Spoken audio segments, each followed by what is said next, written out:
Be excellent to each other and party on. We're back for another Legacy League, and today we're playing Blue-Black Kaito Control. We have 3 Kaitos that are our top end in this deck. We have lots of smaller creatures that enable them, that have utility. Baleful Strix, of course, draws a card and blocks anything pretty much. We have 4 Bowmasters. We have 2 Brazen Borrowers. We have the obligatory 4 Tamiyo, and we have a Mockingbird, which can be one of any of these creatures. If you don't have Bowmaster Supremacy, you draw your Mockingbird, congratulations, you have Bowmaster Supremacy again. If you do already have it and you just want to draw a card, go ahead and cantrip off of your Mockingbird by targeting Baleful Strix. Your opponent puts some crazy card on the table, like a Nethergoyf. Why not have a flying Nethergoyf? So this card is going to be a lot of fun, and its floor is coming in as a 1/1 for 1 blue mana that can be bounced to hand to enable Kaito Ninjitsu. In terms of disruption, we've got 2 spell bombs for graveyard strategies. We've got a single Daze to complement our Force of Wills and our 4 Thoughtseize to help stop combo. And we have, of course, the 4 Fatal Pushes for interaction. And I think that'll suffice when we already have 2 Brazen Borrowers and 4 Baleful Strix. And the mana base is just your typical blue-black mana base with 4 Wastelands. Sideboard, we have 4 Consigns and 2 Harbingers to deal with Eldrazi. We have 3 Hydroblast and 3 Force Negations to deal with Moonstompy. And I think that having additional Force Negations is important when you're playing fewer Dazes. And we have, for graveyard strategies, in addition to the 2 main deck Nile Spellbombs, we have an additional Spellbomb and a Grafdigger's Cage. And then we have Engineered Explosives to help us with Chalice. Let's play some Legacy Magic the Gathering. I already played the first 2 rounds, which I'm going to cover in recap mode. I'll do a replay with analysis. Afterward, we're going to jump straight into round 3. Round 1, we are up against an unknown opponent. This hand is totally fine. I do not want to get Wastelanded though. Let's see how they open. I may just swamp into Thoughtseize. They've already mulled to 6, so this could be a short game. By the way, rounds 1 and round 2 were lands and Moonstompy, respectively. And lands should be like an insane matchup, but we lost that one in a very tilting way. And I will go over that at the end of the video. And then Moonstompy is probably a 50-50 match. Uh-oh, we're getting unmasked. We're dead. Dark Writ into freaking Oops All Spells. Yep. Let's take a look at their deck. Yeah, if we were on the play, Thoughtseize would have taken their 1. They didn't have any protection or anything else like that. We would have been fine until they drew another card. They've already seen our deck. There's no reason to wait. We can take a look at their deck. I presume it's just the typical Oops All Spells. Okay, so 1 bridge. So they're on a pretty turbo version with Unmask instead of, well, they have Thoughtseize as well. Let's count their Thoughtseize. And Therapy, of course. Memories, Journey, Tech. I see all 8 Spirit Guides. I don't really see anything new. Looks like 1 Poxwalker, 2 Poxwalker. Yeah, nothing really to learn here. Let's go to our sideboard plan. And I mean, this happens when you have an unknown opponent. When you have an opponent who has a lot of Oops records, then it makes it a little easier because you can just presume that they could be on Oops. So we're going to bring in the Spell Bombs for sure. I think we bring in Consign. Just like a lot of cards just don't matter in this matchup. And I will spare you the Oops is toxic and bad for the format speech. So Fatal Push comes out for sure. I think we can take out Bowmasters. It doesn't draw us cards and it's not blue. We need to make 1 more cut. I think it's totally reasonable to just cut a Kaito here. I don't usually cut lands in this matchup, even though they don't do anything against your mana, because I just hate to throw back hands that are no lander. You need like a single land to cast a Grafdigger's Cage or an Nile Spellbomb. I'll just throw back a Kaito. I don't think, like, usually Oops opponents just scoop when you take them off. Like, they may keep playing, but I think there's a high likelihood that they take the Belcher Juke, which our 4 Thoughtseize should be pretty good against. We're going to be on the play. Can we get a Force? We can. This is totally fine. I am going to keep this, but I never keep immediately. I always make them think. Okay. We can save this for a surveil later. I'm just going to drop the spell bomb and pass. And they can still win. Belcher doesn't use the graveyard at all if they're on that. Thoughtseizing me. I can expect Force to go away here. I'm going to play the Strix because it's a definite card. The alternative is to Tamiyo and then fetch to surveil. Actually, I think I'm going to do that probably. We have 6 more forces in our deck that we're drawing to. But notably, Force of Negation does not stop the creatures that they use to win the game. They're also unmasking me. This is fine. Opposition Agent, interesting. All right, so my opponent made it easy for me and just took my Tamiyo as well. They have 4 cards left in their hand. They have an Opposition Agent in exile. Underground Sea was not really what we wanted to see here. Okay, so at least if I just play this out, we have Surveil into cracking this to draw a card, and we might be able to force. I'm going to do that. I don't think Strix represents enough of a clock to justify playing it out just to cantrip through it, because we still will need to draw a blue card for force. If they're able to go on the... okay, this is a Cabal... Oh, okay. Unstoppable Slasher. Deals comment. They lose half their life when Unstoppable Slasher dies. If it has no counters on it, return it to the battlefield. 2 stun counters on it. I have never seen this tech from them, but this is not a big deal. We'll just throw our Strix out there and block it. They use a lot of resources to get this into play, and it will come back, and it'll just keep coming back, but we'll just keep throwing things in front of it. All right. So we're not going to crack the Nile Spell Bomb unless there's an absolute emergency, because it is really good at holding them back. This is fine, actually. Yeah, I'm totally fine with tempoing them. I don't think they're going to be able to win with this. I'll be very sad if they can win with that. Black, blue, Strix, draw trigger. So they have succeeded in getting... Wow, these rips have been atrocious. So I presume they're going to attack. It doesn't have any form of evasion. Has Death Touch. Unmasking me again. Yep. So they put a Cabal Ritual in exile. They should just go ahead and attack. They're never going to get through this. They probably don't have removal on their deck. He's a block. All right. Baleful Strix is going to keep the Unstoppable Slasher at bay for 3 turns, basically. It'll come back eventually. We do have to win. Ponder is a good first start. Okay, Force of Negation seems fine, consigned, but the problem is none of these really do anything, and they don't move the game forward at all. I think we take the Force of Negation, because, I don't know, like... I'm not sure if they have a non-creature based win con in here. This Unstoppable Slasher seems super duper jank. I think I just any order shuffle and just hope we don't get a land.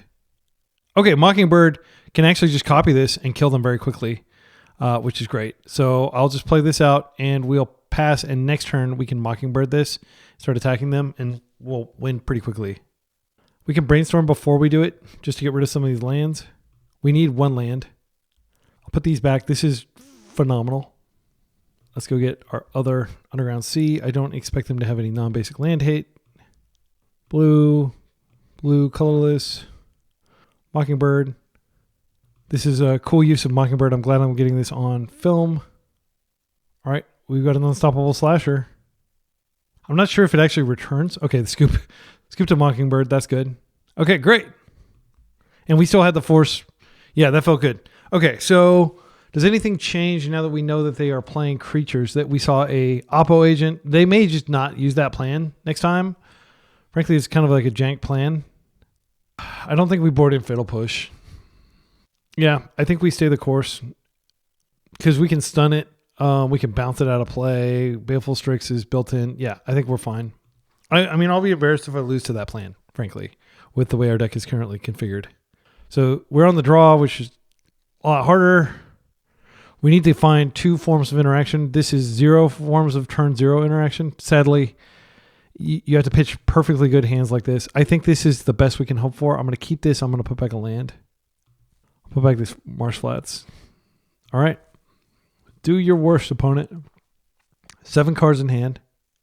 Lotus Petal. If they have, discard spell plus WinCon, we're just dead, unfortunately. There's a Dark Ritual. Oh, Dauthi Voidwalker. They invested a lot of resources. I'm going to counter that. Now they're unmasking us, which is fine. They would have unmasked us and potentially been able to put a Kaito in play, so I'm very glad I countered that. They have no permanents, 2 cards in hand. We should be able to win from here, but nothing's guaranteed. This is great. I'm going to go ahead and put Tomio in play and just start creating clues. I'm not going to hold consign for, 3-card hand. They should just... Okay, they scooped. Bye, oops. Let's go to round 4. All right, we're up against a likely Esper Vial player. This player has been a true stan of Esper Vial, despite the fact that I think it's not like super well positioned here. Oh, against Esper Vial, you don't generally want to mulligan. I'm just going to keep this. We have Thoughtseize, and then we do have now Spellbomb, which is not nothing. It's not great, but we can just draw through it if we get stuck. I am going to get a Swamp here. Sadly, I don't think we get anything better. Okay, Crocus. It's a strong start, and sure enough, it's Esper Vial. So we'll just take their best threat. But being on the draw against a turn 1 Esper Vial out of their 80-card deck, it's unfortunate. And we drew a Force, which definitely would have forced that had we had. But I'm not going to die to Wasteland here. With them leading on non-basic like that, it tells me that they may not have any other land. Let's see. Okay. They do have land, and they do have the Wasteland, and we would be in the dirt if I did what everybody tells me to do and just quit being a coward and fetch non-basics. So which of these cards is the most devastating to our deck? Oculus coming out is pretty devastating. We actually have an answer to Bowmasters in our hand. Teferi's a pain, but Teferi's not going to get cast out of a vial. I think we actually have to take the Oculus here, because 3 turns from now, I'll regret that I didn't take... Wait. We can just manage their graveyard. No, wait. We can't manage their graveyard because the reason you play Oculus with Vial is you just put it in. Yeah, and then we'll deal with this instant speed, uncounterable Bowmaster. Okay. All right, they play Wasteland. White border. Yuck. You will never get me to stand for white border. Okay, so I'm going to go ahead and play this out, and we're just going to pass. Sadly, when we crack this, it is going to give them an opportunity. This Tomio is like the ultimate, fodder for Force because they have the face-up Caracas over there. Very sad. They got a Swamp. Oh, that's a cool Swamp. It's like foily in a weird way. Just putting Yorion in hand. That will be a pain later. I am going to crack through my Spellbomb here if I don't find a land, because I do need to find a land, and I know, yeah, we're going to do this. I need to find a land, or I'm going to fall way too far behind. And I need to be able to fetch a basic. If it's a blue land, I don't think we do anything. We just hold it and we discard, because I don't want to get my blue land. Or if it's a dual land, I need to get specifically basic island here. I can't do anything about this. It is going to grow. I need the card. And I could have absolutely taken it, but I think a Resolved Oculus would have been death for us, whereas this is merely mostly death. This is not a favorable matchup. Oh! So bad, deck. Why do you do this to me? I'm going to put the other... Spellbomb in the yard. I mean, it's the one thing I can cast, though, is the thing. We have plenty of pitches to Force. I'd probably just pitch Force to Force, because Force is so bad in this matchup when they already have an active Vial. Yeah, we need to discard, though. I'm going to discard the Bomb. It just does so little, and it doesn't contribute to our Force. And if we can get Bowmaster superiority, we'll be fine here. They have inevitability in Yorion coming down if we can't get rid of this, and we need specifically Brazen Borrower to get rid of this. I will force a Teferi here. I mean, it's the best I can do. They have all their colors now. Here's Teferi. Not letting that resolve. So I think the natural pitch is Baleful Strix, because we're not going to be able to use it. Oh, wait, I was supposed to pitch the Tamiya. Sorry. I would love for them to force back. Okay, so they have Solitude and 2 unknowns in their hand. Coming in for a hug. We're dropping to 11. Really need that land deck. I'm going to concede. I don't think we're catching up. They have so much going on over there. Yep, that was an unfortunate, but I'll stand by the mana base. All right, against them, Harbinger is not nothing. They do play 3 colors. Engineered Explosives comes in. That deals with the card. Yeah, I think Harbinger can come in. And then we just pull our spell bombs for sure. They're just Daze is not exceptional, but like the one of Daze can get squirrely. Mockingbird is great in this matchup because this is really the type of matchup where Mockingbird can shine, where there's lots of things we can target. I think I just play one Harbinger. Let's go. Consign can stop triggers, including the Yorion trigger where their creatures return. But I think by the time you've probably already lost the game, you don't want to just have a Consign hanging out in your hand. The only counterable card in their deck is generally the Vial itself. And Engineered Explosives, being able to kill Vial is worth it. Like Vial makes that deck playable. Otherwise, there's no way they would have enough mana to multi-spell. Also, one of the reasons I scooped really quickly there is because this matchup does come down to time. And when you're commentating, it does take up extra clock, like observing. Like when I play without commentating, I'm probably at least 50% faster. This hand's fine. I love the basics. I'm going to open Thoughtseize. I love the fact that we have a Fatal Push. That'll definitely be live against them. And Oculus, Abhorrent Oculus is a scary card, but it is a scary card that can be answered by the ubiquitous removal that is Fatal Push. Okay. So this is not nearly as powerful a hand as that previous one. Lavinia does not matter at all. She's not a good card against us. Plow. See, Plow answers Tamio. I think we just take the Strix, though, because Strix represents a 2-for-1. Yep. Recruiter is a 2-for-1 later. Next turn, I'm just going to Tamio here. Let's see. How many basics did they have in that hand? They had Archive and Underground Sea. They didn't have any basics. So Harbinger might work here. Maybe I should have taken the Plow, but okay, they ditched the Scrubland. No, I can bait the Plow here. I'm going to bait the Plow, and then next turn I can jam the Harbinger. I'm pretty sure they Plow here. Brainstorming is fine. If they find a force, that's really bad for us. They do play Force of Will. 4 forces and 75 cards. They may have boarded it out for this matchup. Well, I'm going to go to combat, and I think they're going to Plow, and then... Okay, they're just going to do it now. That's fine. We can't interact. We can't even pretend to interact because we've been playing on basics. Let's see if she resolves. This does not shut them out of the game. It just shuts them out of a lot of their cards. Oh, so tilting that they happen to draw that. Oh, we'll have to see if we can find a way to bounce that out of play. But that's going to be a way that like just frees them up to do stuff. So their hand is Recruiter, Lavinia, 2 unknowns. And they do have basics in their deck that they can potentially draw into. All right, our hand is atrocious. I really want to brainstorm to fix this hand. This is not... I'm so glad that we're shuffling that. Okay, another Tamio is fine. I'm going to play her out. And I will just play out... Yeah, Brainstorm actually doesn't shuffle, so it's not great. Yeah, we could actually lose this despite getting a resolved, like limiting them to blue. Also, they're only 1 card away from casting Oculus, so I think we do play out the mana. We're not going to be able to Brainstorm it away, sadly. Okay, so they're up to 1. Once they get to 2, they can start, they can ambush Harbinger to unlock their mana. I am going to try to draw as many cards as I can here. Please don't have some... Okay, it's just Yorion going in the hand. That's fine. It's a problem for later. The game will not end... Oh, it's pretty good. Okay, so I'm going to go ahead and attack with everything. And then if they put something in, I can poke. The best draw is a cantrip to flip this. So we can start Thoughtseizing again. Okay, Brainstorm could draw us into some good stuff. This is the last turn to Brainstorm before they can potentially do bad stuff to us. It's fine to go ahead and flip her. Okay, Daze probably doesn't matter here, but I'll keep it in hand. I'll just draw these cards over the next couple turns since we can't shuffle. Tommy flips. Now Brainstorm, from their side, seriously speeds up our clock. Yeah, I like where we are. It's worth noting that it's hard for us to get Revolt. We can Daze stuff to get Revolt turned on. So Lavinia will most definitely come down, which we can just push her.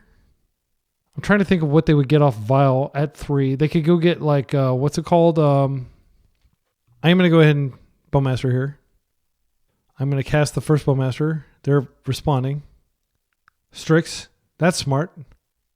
But I am going to be able to ping it. I think we need to regrow our Thoughtseize here. I doubt they have any. So They have 7 cards in their hand. Safe thing to do is just regrow Thoughtseize, see what they have over there. Because I want to be able to take the Recruiter. Okay, we got it. Thoughtseize them. Okay, so scary things they could do. Clever Impersonator. You may have Clever Impersonator enter as a copy of any non-land permanent on the battlefield. They have an island, which doesn't matter. Gilded Drake, if they don't want to go up, I think the card I care about here is Recruiter, because Recruiter can go get, what's it called? Gilded Drake trading with our creatures is not a big deal. They could have cast that if they wanted to. We will beat them down if they cast it. None of these have flash, so we don't have to worry about not attacking with everything this turn. We can attack with everything. I think we go ahead and Recruiter here. Hit Recruiter is my instinct. And now I'm going to go ahead and Brainstorm first, and then I'm going to Ponder too. I'm just going to get as much information as I can before this attack.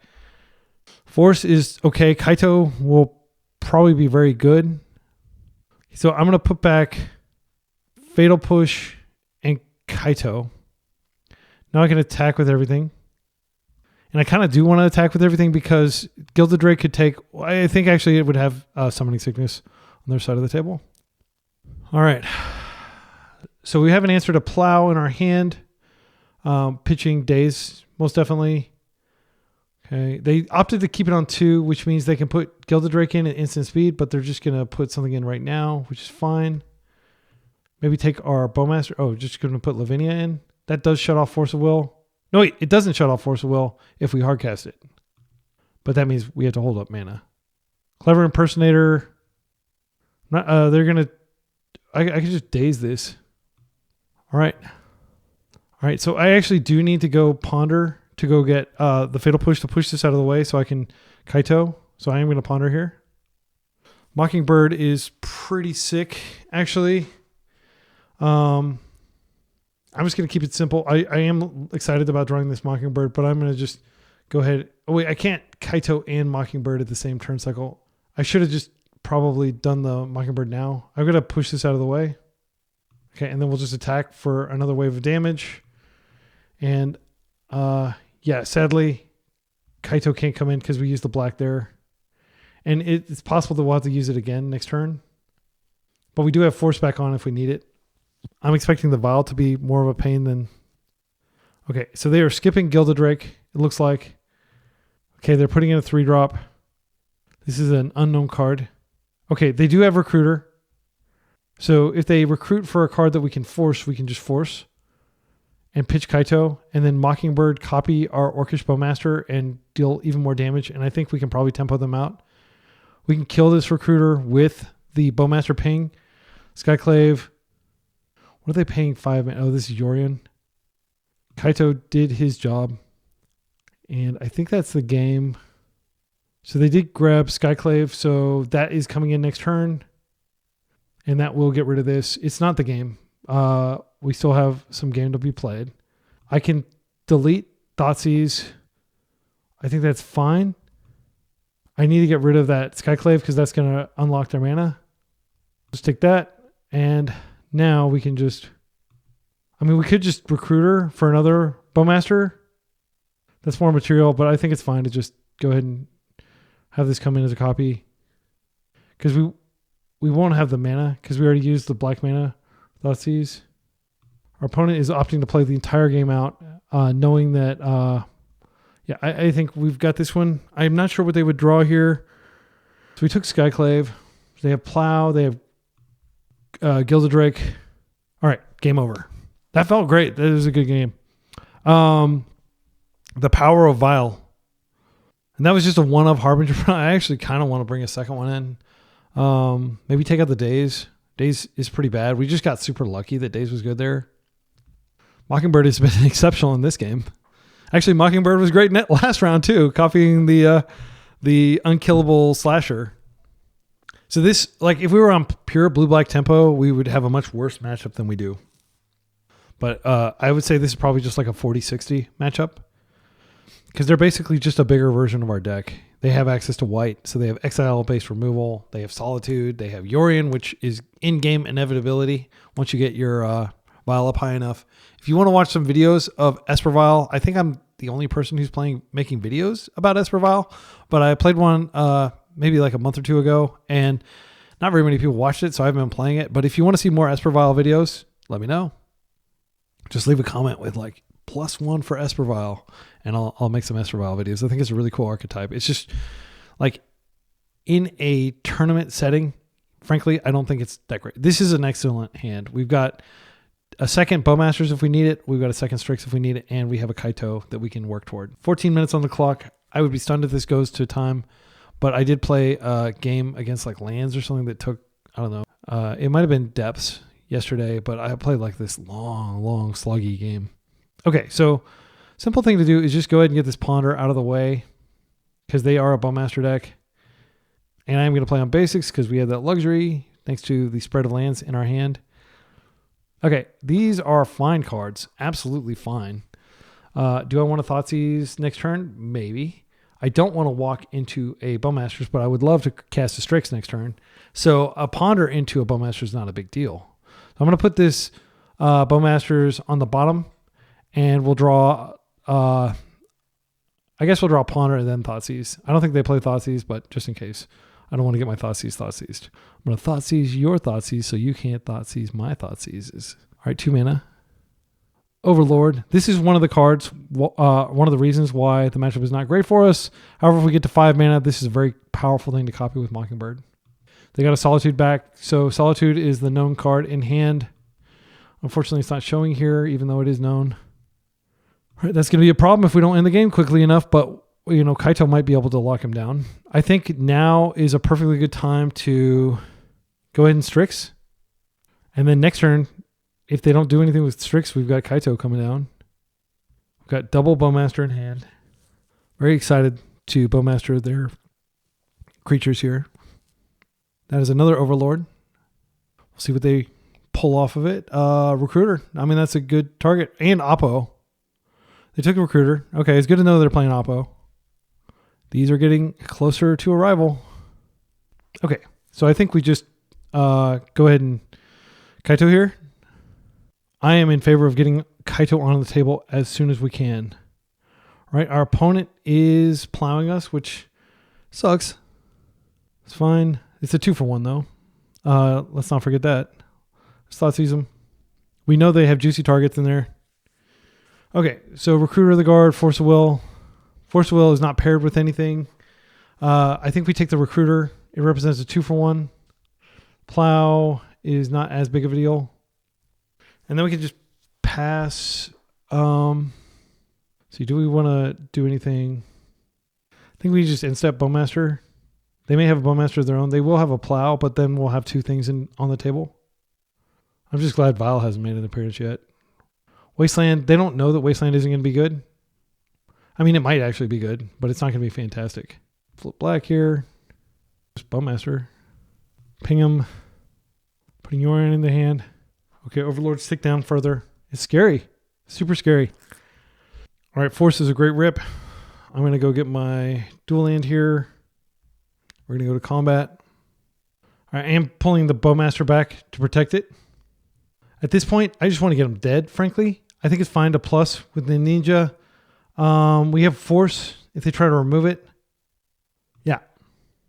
And I need these to be big enough. I need Kaito to be big enough that it can hit through what they're going to put in front of it, which in 2 turns, these will be out blocking. That's fine. I can Bowmaster it. They do get a draw trigger here. They know I have the Bowmaster in hand. Overlords tick down. All right. I'm just going to go ahead and do this before I do anything. Make sure I can get my attack through. I will force pitching Tamio here. Tamio is not important anymore. Okay, that's the Force we knew about. Let's go ahead and hit it. Okay. Ping. Our army grows. I'm going to plus again. We're going to hit them for 7. They're on 1 turn clock.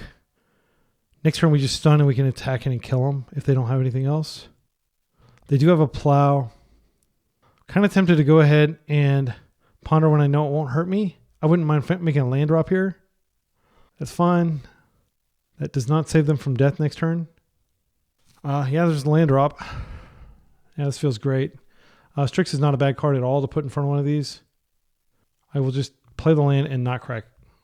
They do have Solitude in hand, but it can only take out like a token. They can Solitude multiple times in a row if they want to. They're practically to hard cast mana. Solitude cannot hit Kaito, thankfully. So they now have their Overlord. Okay, so here's what I'm going to do. They can Solitude their own creature if they need to. I'm going to plus, and then I'm going to swing in. And this is a force block.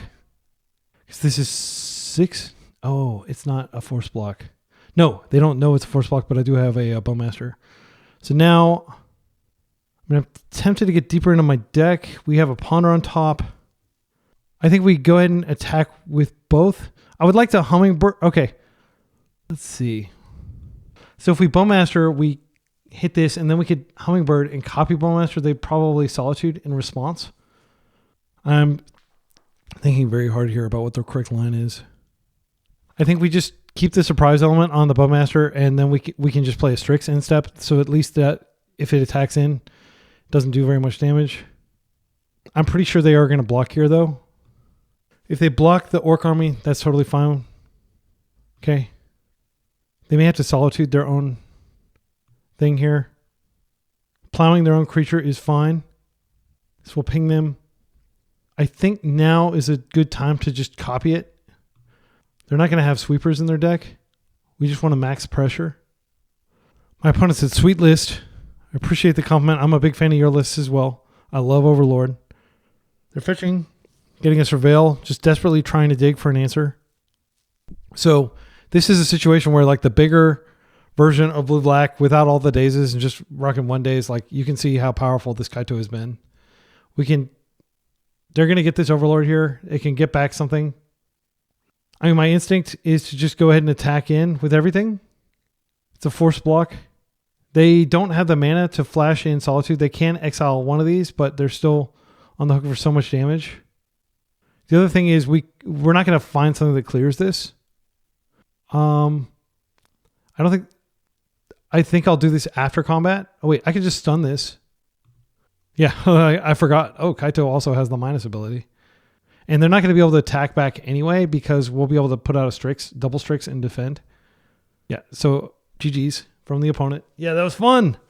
Beating Esper Vial feels amazing because Esper Vial beats all fair strategies generally, other than maybe pure death and taxes. So yeah, awesome games. All right, final round, and then we will go over the first 2 rounds, and then I might play another league on top of that. We'll see how I'm feeling. Okay, this is a great hand. We're up against Damian LeMalin. They're a likely Reanimator player. I think this hand's fine against Reanimator. I can even fetch a Swamp, so I don't have to expose myself to bait. But actually, if they're on Reanimator, I'm totally fine with them wasting us. And Thoughtseize is good against basically all combo decks. Opponent has mulled to 6. The only decks that Thoughtseize is bad against are like Burn and like it's not great against like goblins and just pure aggression decks. It's great. It's bad against Delver. Okay, so they're on. It looks like this could be blue-black Reanimator, but a lot of Reanimator has been playing cards like Bowmaster lately. I don't care about the Murktide currently. Force is fine if they want to hang on to that. Bowmaster is kind of a pain, but if we put it in the yard, we may make it to where they can just reanimate it. Kind of tempted to just put the Brainstorm in there.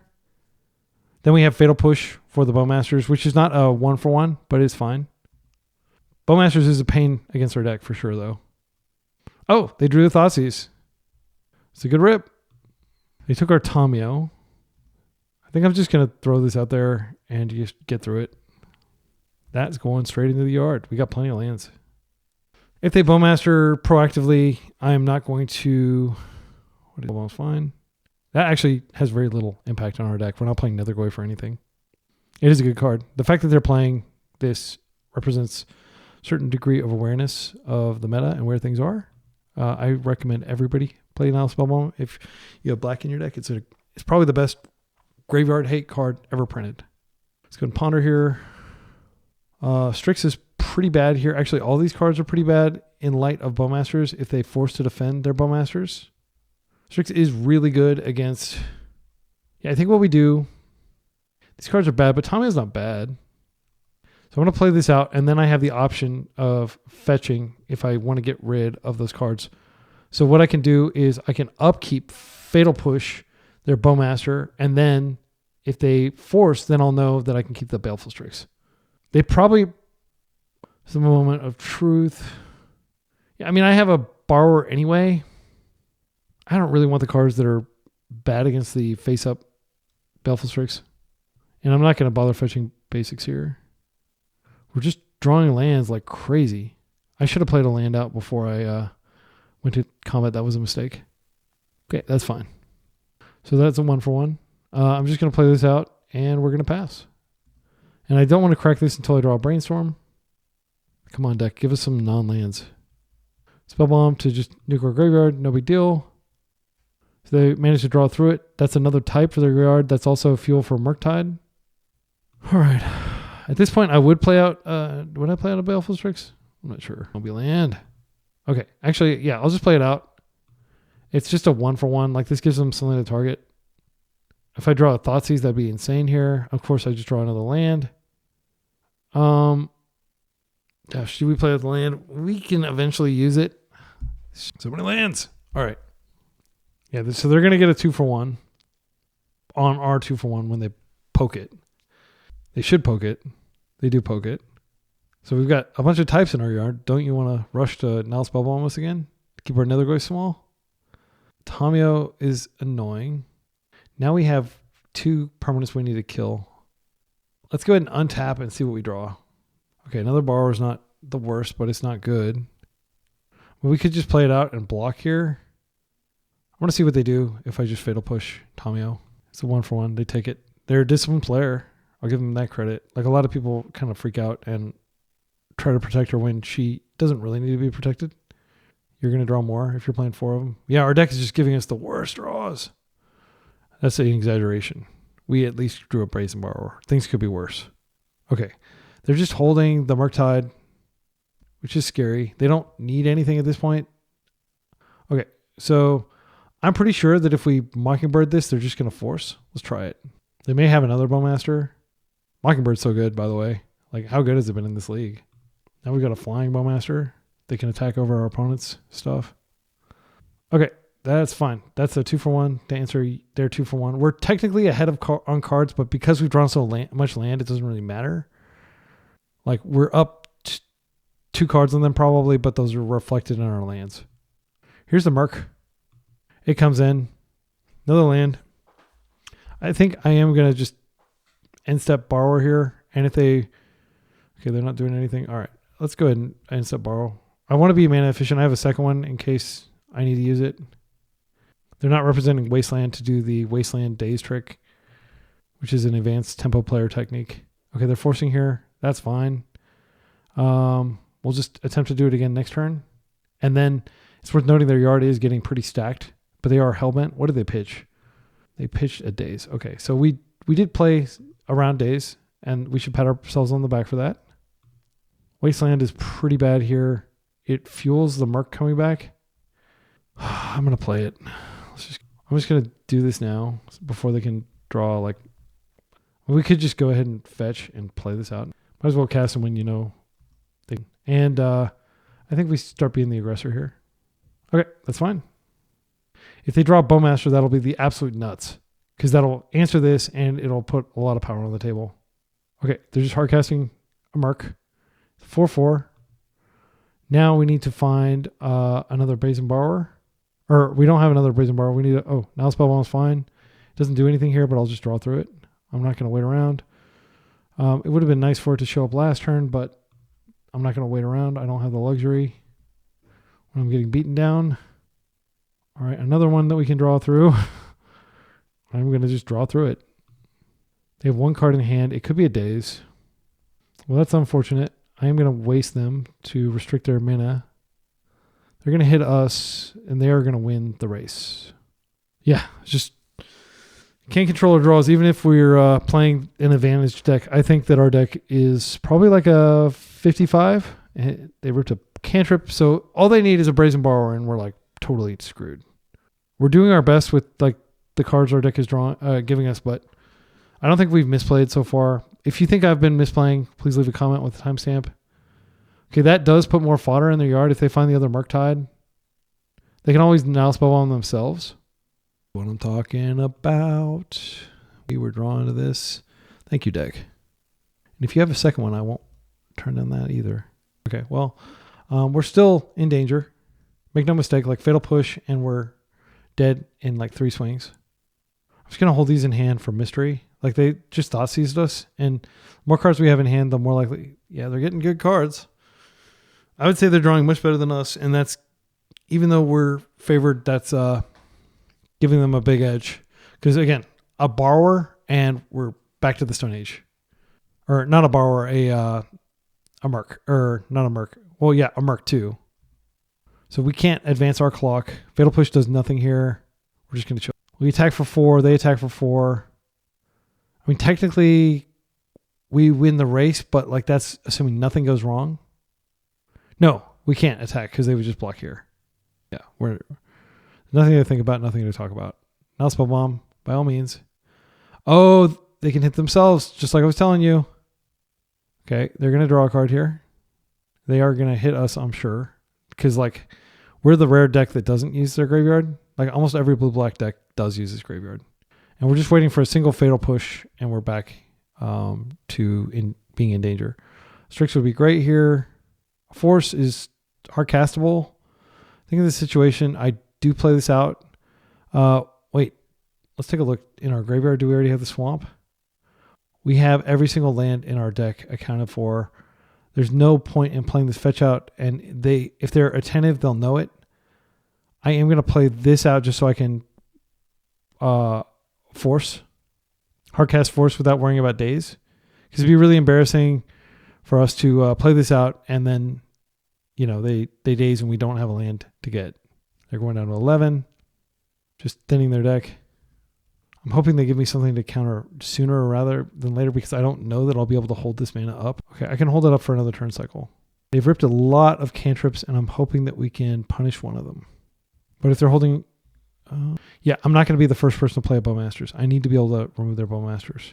I'm very tempted to cast it here, but it would nuke our board. I'm just going to chill. Once they've tapped out a Bowmaster mana, that's when I'll make my move. That's what I'm talking about. I am going to force this. And then if this doesn't work later, I can also brainstorm if they force back. I think it's fine to just brainstorm here. The Daze, it's not the end of the world. They are going to be able to ping my Strix. Whoa, Scoob. Finally, we're getting some decent cards. Put this back. Kaito. Now, we need to put the Bowmaster back. That's they Thoughtseized that out of our hand. It's disastrous. Yeah, these other cards, it's not that big a deal. Okay, so they are going to be able to ping this and then attack in. And so we need to be able to Bowmaster that. But they're down to 1 card in hand. Picking a lot here. So we have to Bowmaster, and then we also have to... hopefully they don't have a second Bowmasters, because that would be absolutely disgusting. Black, blue, let's Strix again, and we will have the Fatal Push up if they do something about it. I think this is better than Kaitoing here. Okay. I could also play a Tomio here. I think that's worth doing. Feeds into Kaito. And we do want to be able to Kaito. This is also an emergency blocker in case they remove our Strix and our Borrower. Maybe if they had double Bowmasters, they could do that. I should have attacked for 3. That was well, no, I think we can lock the game down pretty well. I think it's fine to keep this up as a backup blocker. Because heaven forbid they're able to remove 2. Yeah, that's fine. Even if they flipper, it's not that big of a deal. Not attacking. This is fantastic. Okay, so we probably shouldn't cast this Thoughtseize. I think we just hardcast Kaito, stun, and then we can attack with Tomio. Yeah, I think this is the safest way to do it. 14 minutes on the clock, they scoop. Oh my goodness. So glad I caught that on film. All right, so now Spellbomb definitely coming in. I think that's it. None of the other cards really set the world on fire. In terms of cards we take out, can't really think of one. I mean, all these cards are good. Daze, when we're on the draw, is probably the most logical thing. I don't think we daze them there. I think Engineered Explosives is worth bringing in. Potentially. Let's think about it. Can deal with Nethergoyf. Can deal with Flip Tomio. On the draw, Thoughtseize is worse. They are an aggro deck. In fact, I'd venture to say that Thoughtseize might be so bad that we want Daze instead, because we don't want to be doing damage to ourselves. And we just got lucky and they didn't have Nethergoyf. They could be on a Nethergoyf build.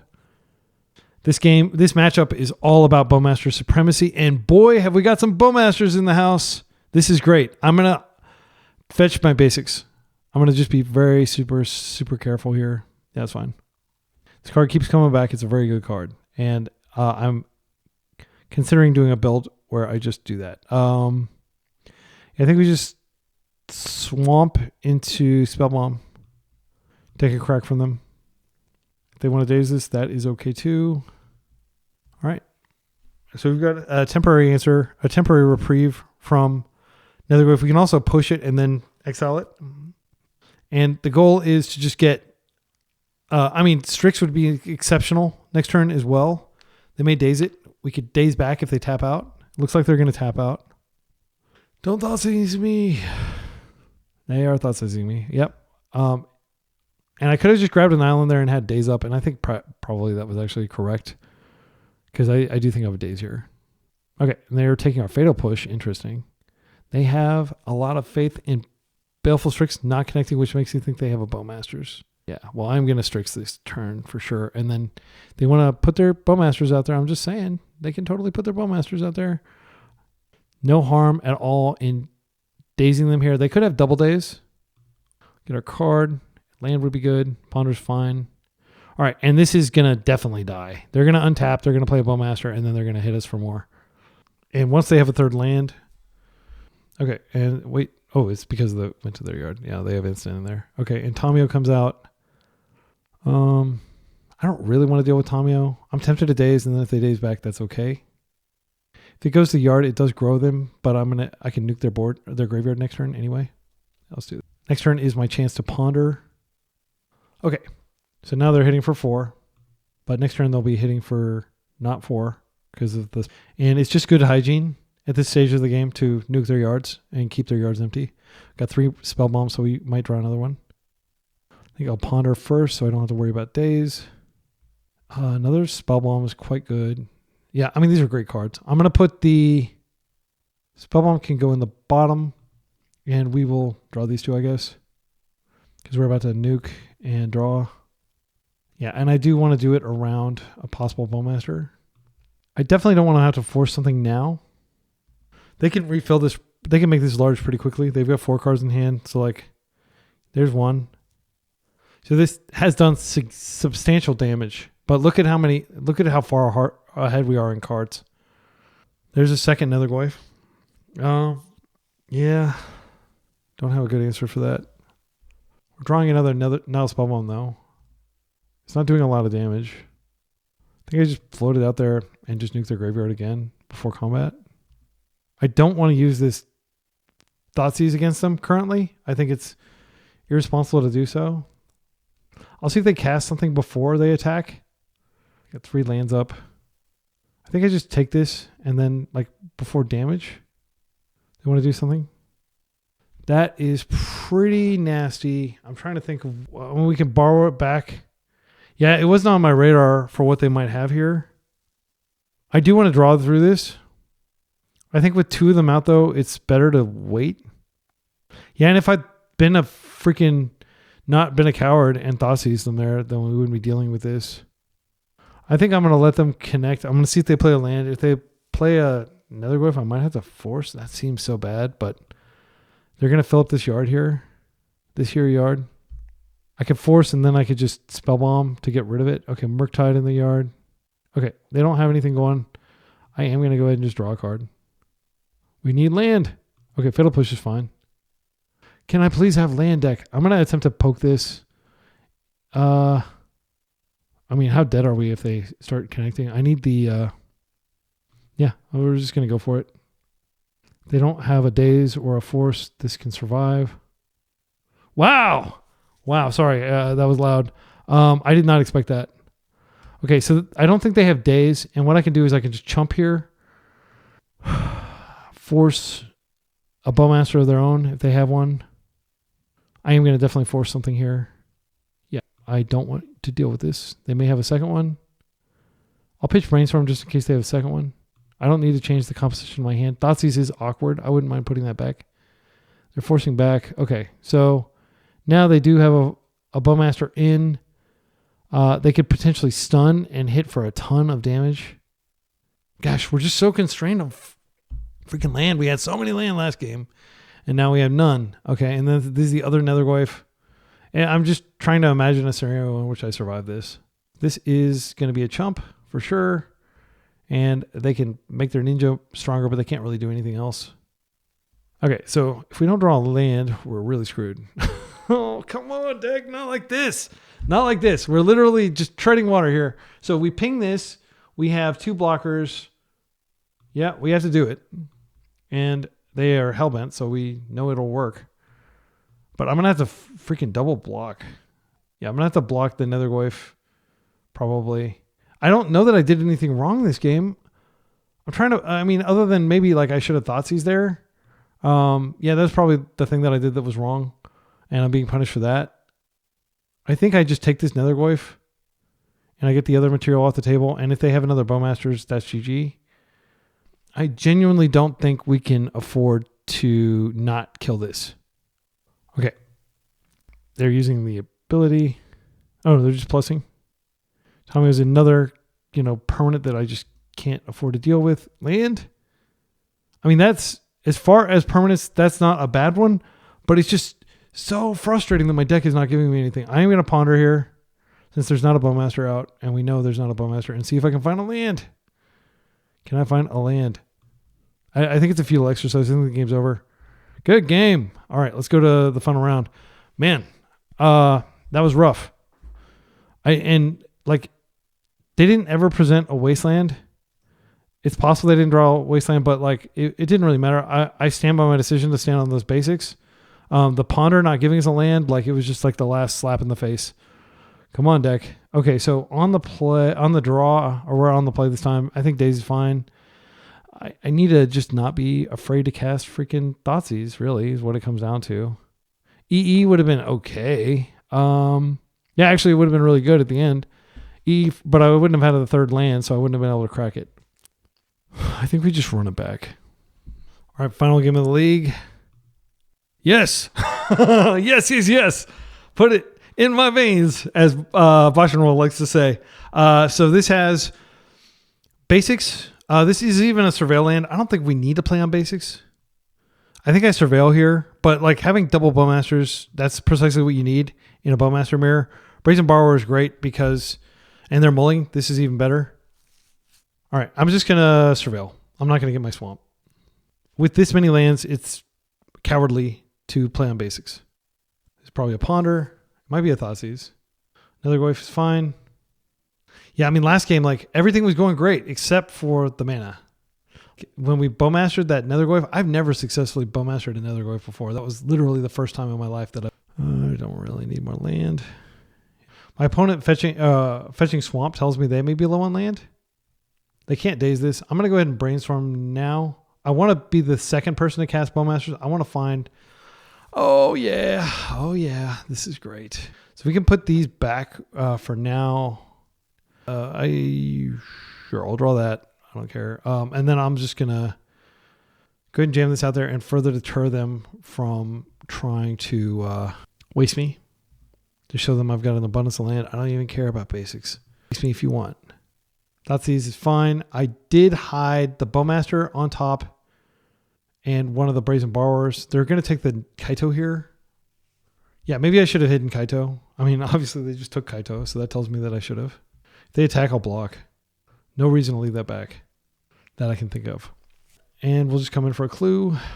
And I think we just crack the clue immediately. Our top card... What is our top card? It's another Brazen Borrower. We don't need that. I'm just going to keep my options open.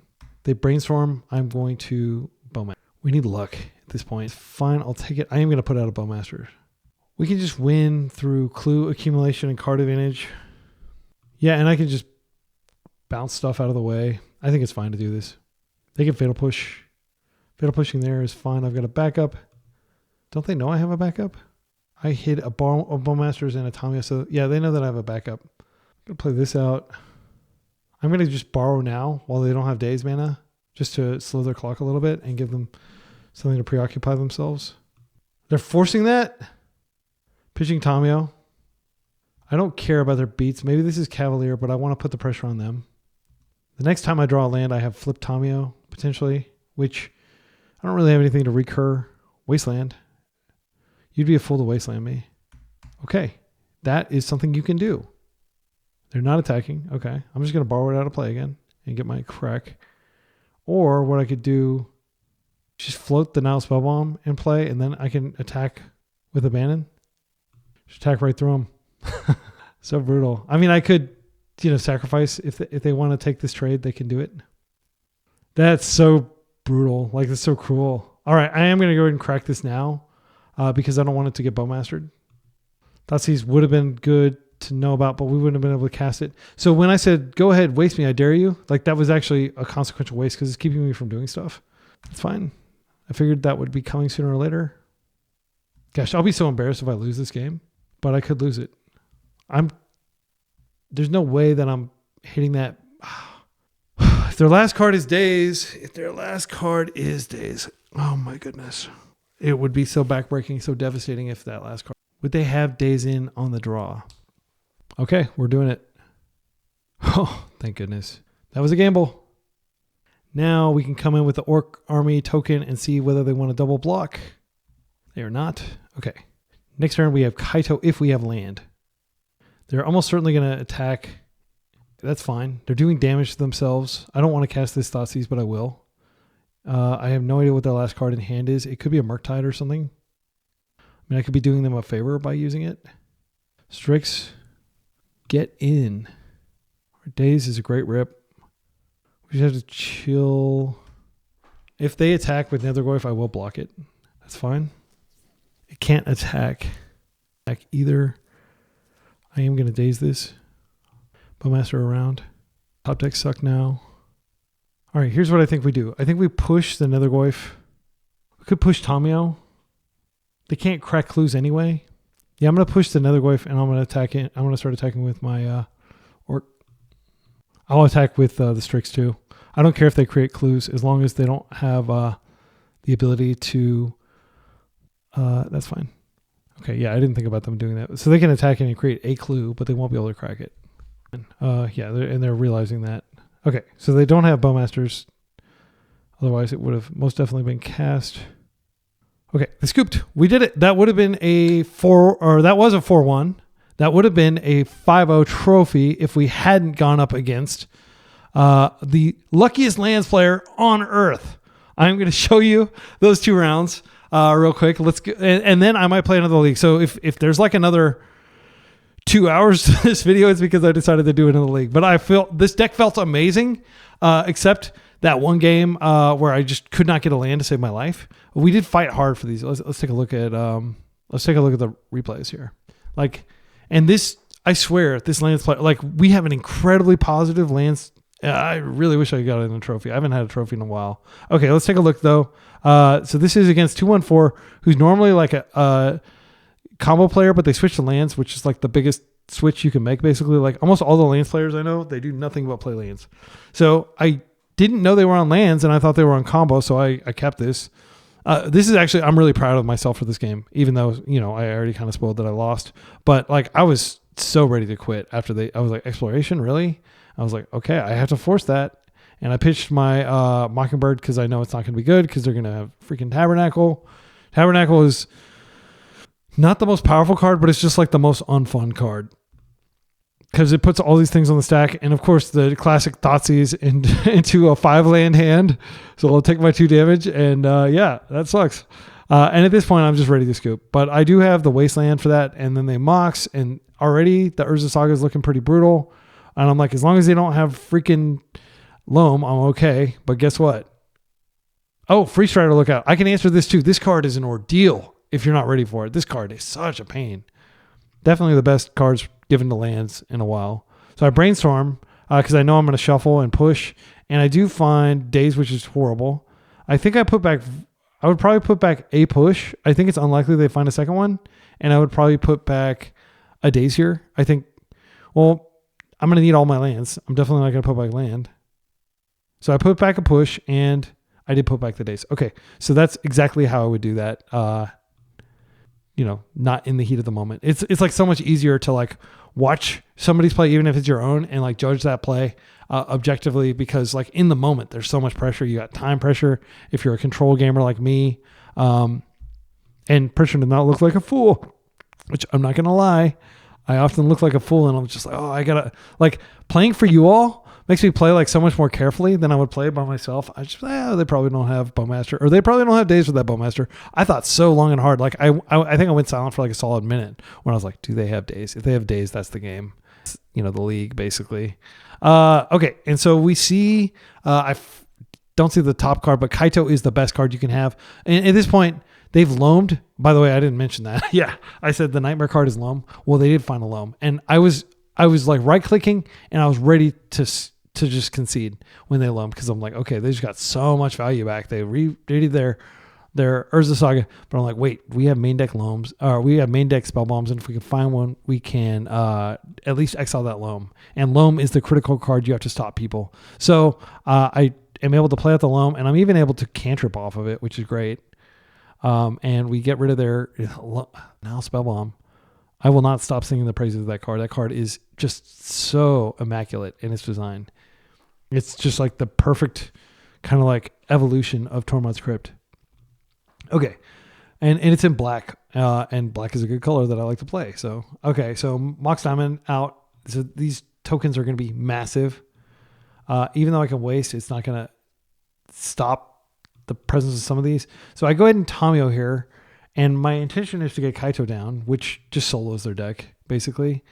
But I'm waiting for them to do like this stuff, and like, are you going to create the construct or not? When they finally do, I go ahead and waste it. So they're stuck with one construct. But they draw a Wasteland. And so, like, I was really excited about getting Kaito onto the table, and now they draw a Tabernacle. Okay, and so like, okay, you're tapping down. And by the way, like, I'm just clicking through, but it takes like 20 seconds every upkeep just for dealing with Tabernacle. And then they draw a freaking port. Okay. And it's like Kaitos are piling up in my hand. And this is one of the reasons I'll show you the changes I'm going to make to the deck.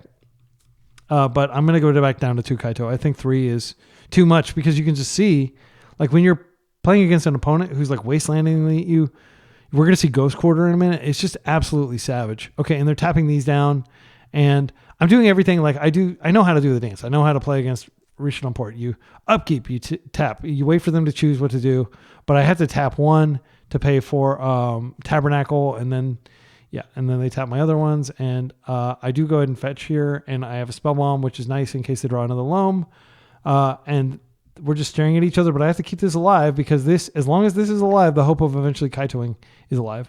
But they have a second port, and then I'm like, oh damn, what the hell? And it's just like a whole, and that's when they would draw a Ghost Quarter, and I scoop. I think I scooped a Ghost Quarter because there's nothing you can do with Ghost Quarter, and I don't see any land. And so you can see how frustrating this was, because I had Kaito in my hand for like 5 or 6 turns, 7 or 8 turns, and they just proceeded to, Ghost Quarter me. But I didn't scoop to Ghost Quarter because they don't yet have loam. But the second they find loam, I'm a goner.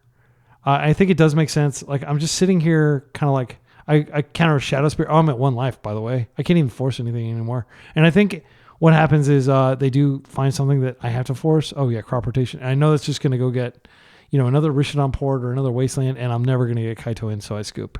So frustrating to go from like completely screwed, like completely dead, caught off balance by a dramatic deck change. Like, if I thought my opponent was doing anything even in the remote realm of fair, I would have absolutely mulliganed that anti-combo hand, but they were historically a combo player. Game 2 is similarly frustrating, which you can share in my frustration here. So we're going to come in here, Tamiyo, there's the exploration, Tamiyo comes in, creates clues, we've got freaking Kaito lined up, and of course they draw the Wasteland. So I'm like, okay, well, not going to be doing that now. And they're going to create a bunch of constructs. I do find engineered explosives to blow up their constructs. So they create these, and this is just the most disgusting interaction I'm about to show you. So of course they crop rotate, and like when I wasted, I think I do waste them. Yeah, and so I waste, they crop rotate, and yeah, it sucks. And now I hit their stage, and they're able to crop rotate again.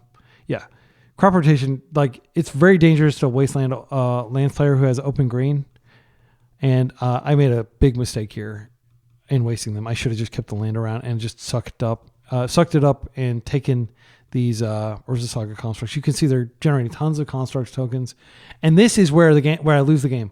So I have Harbinger in the Seas. I've been trying to cast this for so many turns, and they have copied this forest, and now I couldn't believe this is how it works, but this is apparently how it works. The damn layer system. Okay, so I come in with Harbinger, and they can still create constructs even though it's a basic forest. It has that power. And it's not even really a basic forest. It's a copy of a basic forest. It's so not what Richard Garfield intended when he, okayed Wasteland and stuff like that. He's like, yeah, we should punish people for playing non-basics, shouldn't we? Well, apparently we can't punish them enough. And there's no way I'm overcoming this just cacophony of constructs. And then, of course, they draw the free strider as like a parting middle finger. So, yeah, this was a nightmare of a match. It was I was incredible. You can hear the frustration in my voice now. Like, I threw out that video because I was not proud of how I was reacting to these situations. I was super tilted. And I did make a few misplays, like wasting into potential crop rotation when I didn't have force up and stuff like that. But I think on a whole, I played fine. But this deck that we're playing should be like an 80-20 matchup or something ridiculous. Kaito is insane. Harbinger is normally GG, so it was like very frustrating because like, you owe me this win. Like, I built my deck so that I could reliably beat lands, right? But anyway, so sorry. We couldn't get the trophy because of these two games. But I will show you I think it was Moon Stompy or Painter. Been playing a lot of both lately. It was Cluna, and this was a clean 2-0. Okay. So let's go ahead and step through this. Urza Saga, Grindstone. Okay, yeah, this was Painter, and I remember my Painter opponent making some questionable decisions in terms of sequencing.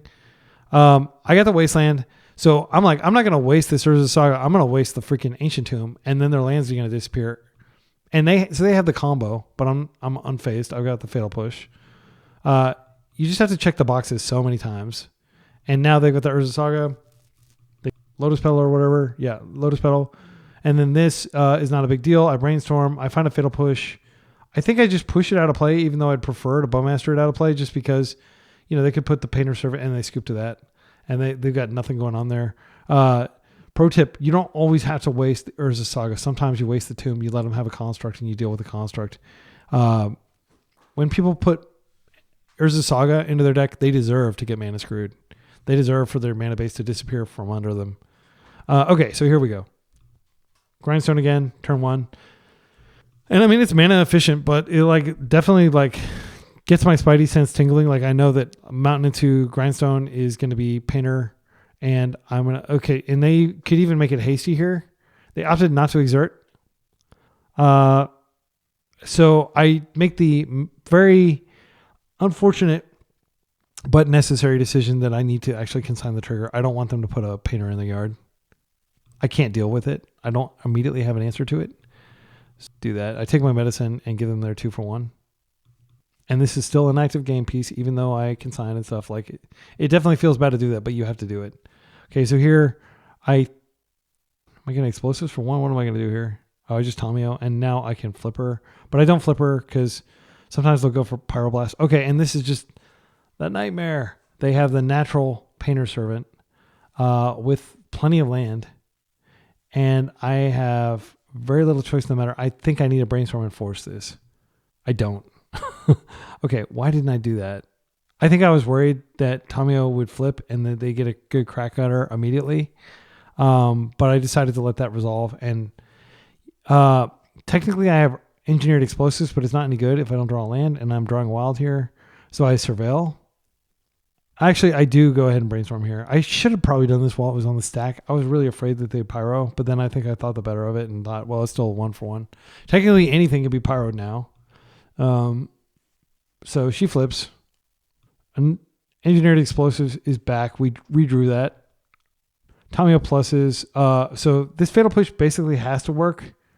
We could Explosives for 2. Let's see what I do here. Unfortunately, Bowmaster is great in this matchup, but it's not great here. I think I just pass, and I hope that Fatal Push will do the trick. So I'm really, really vulnerable here. And this is just called playing against Painter on the draw. And I could have forced a fight here, but you had to wait for them to actually grind you because they've got all this mana and they can do all this stuff. It's really scary. So I fetch here, and I definitely could have fetched an end step. And I think if I fetched an end step, they may have gone for it there. So I do think that was a mistake. So if you're in this exact situation, you should fetch before you go to your upkeep. A lot of Painter players will wait to the very last minute, like your draw step or something, to mill you out, just to reduce the risk that you're able to interact. So this is where they choose to grind while I'm fetching, which really sucks for me because now I have to fight. And so I'm going to go ahead and push here. And, oh wait, what am I doing with the blue mana? Oh, I'm going to borrow it out of play. Yeah, I just borrow it out of play, and I'm like, I'll push later. Okay, yeah, I couldn't remember exactly what I did. Okay, so they did get 2 Baleful Strix and 2 Nile Spellbombs, which is a pretty good sideboard card. I think it's reasonable to board all the way up to 4 Nile Spellbombs in this matchup if you have 4. Because they're doing stuff with like Goblin Engineer and Welder, and it's basically a free way to shut it off. For the longest time, I was like, oh, I just board those Nile Spellbombs out immediately if they're not on like a graveyard strategy or a Delver. But now, I often will keep them in. Okay, and so we do draw a Fatal Push. I go ahead and push the Engineer because it's just a liability leaving it on the table. I waste the Arena of Glory because it gives them the ability to potentially replay they can pay 2, and then if they have another mana source, then they can grind me immediately. And I'm not out of the woods. Grindstone's still on the table. Painter's still in their hand.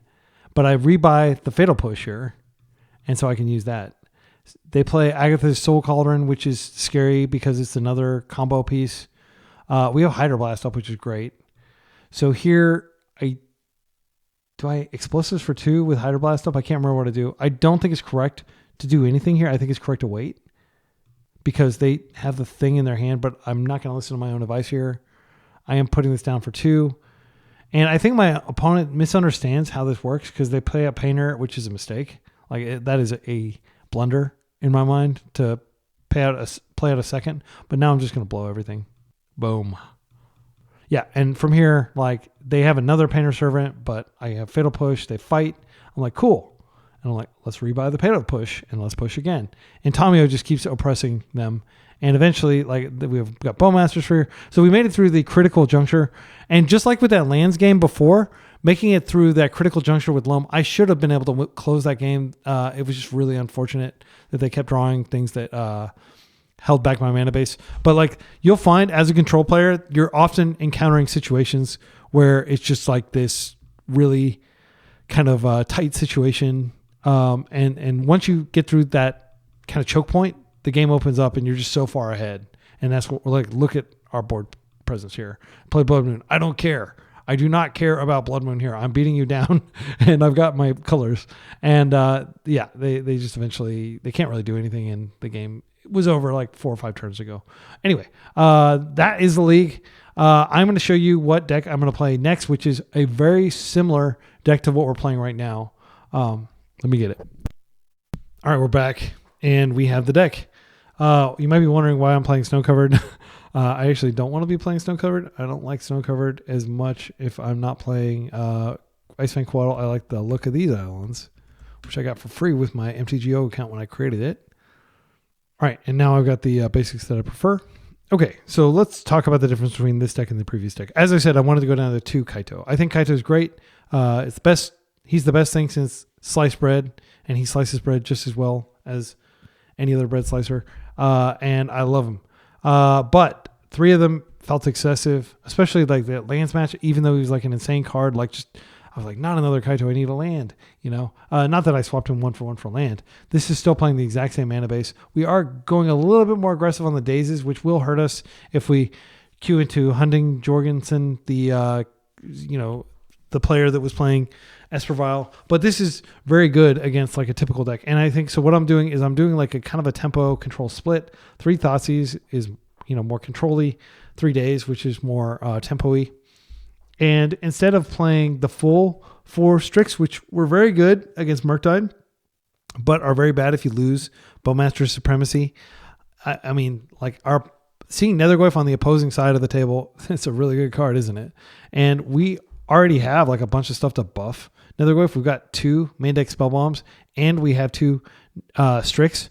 So we're going all the way up to 15 creatures. I'm dropping as fun as Mockingbird was, and as much as it did save us, I'd rather have a Nethergoyf here and just have the consistency of knowing, this keeps coming back. It's just a great card. It's phenomenal. And it gives us an option to beat face a little bit more. So we're not always completely trying to lock down control before we can win. And in almost every game that you saw in the league just a moment ago, we had to lock down the board before we could start to win. This gives us the opportunity to just start winning and force them to come to us, so to speak, in terms of them interacting with us. So I do like 3 Nethergoyf. I think 4 is too many unless you're doing like pure tempo. And there's definitely an argument for that. But 3, my heuristic is you want to see, if you want to see a card every game, play 3 of them. If you want to see more than one of a card every game, play 2 of them. And hence, Brainstorm and Wasteland and Ponder being 4 ofs, and cards like Brazen Bar only being a 2 of, because you don't necessarily want to see it every game, and you definitely don't want to see 2. And the same thing with Kaito. Like, there are definitely, you don't want to see 2 of these. Okay, so let's go to the league. We're going to play it. We're going to play a full 5 rounds, as always. Only other changes, I did put in a second Engineered Explosives, because we are playing more 1-drops now. Nethergoyf is a 1-drop. Let's see how many 1-drops we're playing. We're playing 24 1-drops, which is a lot of 1-drops. We're not completely dependent on 1-drops. This is another reason why I wanted to go down on Baleful Strix. The 2-drop slot gets pretty crowded, and you get into situations where you can't multi-spell because you're playing these, or if you want to play around Daze, suddenly it's like a big ordeal to play. Like a Bowmaster's, yeah, it's 2 mana, but like a Bowmaster with Daze protection is 3 mana. And every single spell you cast basically has this Daze bubble that's like floating on top of it that you have to consider. And I don't like to play into Daze unless I'm playing against Delver with like a bunch of flipped, Delvers attacking me and stuff. Like I like to play carefully. I do think that it was important that we get the Bowmasters last game, that one game, and I wasn't sure if I was going to actually draw a land anytime soon, and this Bowmasters could have rotted in my hand while my opponent beat us down. So I'm really glad that they didn't have a Daze. And also just 2 Baleful Strix is better because you draw this when you don't have Bowmaster superiority. It's a huge bummer. But at the same time, not having Baleful Strix does open you up to Murktide, and a lot of people have commented, you should play more removal because Murktide. And Murktide is a good reason. So is Nethergoyf to play more removal. And those are pretty common cards. Even Blue-Black Reanimator often plays those cards.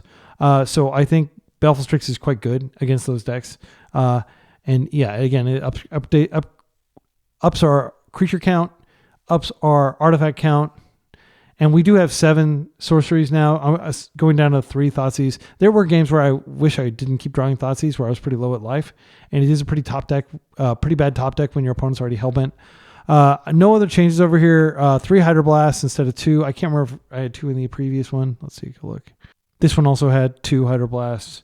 We're still rocking the 2 Harbinger. Harbinger's been so sweet. I love it. I mean, she is definitely the best card that's been printed in a long time in terms of just being able to hose greedy players. Even like, Beanstalk and stuff like that. She wins me so many games against Beanstalk. She was great against that Esper Vial in that game. Okay, so no other big changes. I'll just get back to the pile view so we can get one last look at it before we dive in. Here it is. 26 non-creature spells, 19 lands. Beautiful. And I'm hoping that she performs well. See you in round 1. All right, round 1, we're up against a likely Infect player. I like the Wasteland a lot. Being able to force, let's keep this. I mean, this hand is great regardless of what they're on, but they do seem to be on Infect. Glistener Elf. My instinct is to leave this and not fight over it, because getting Daze would be catastrophic here.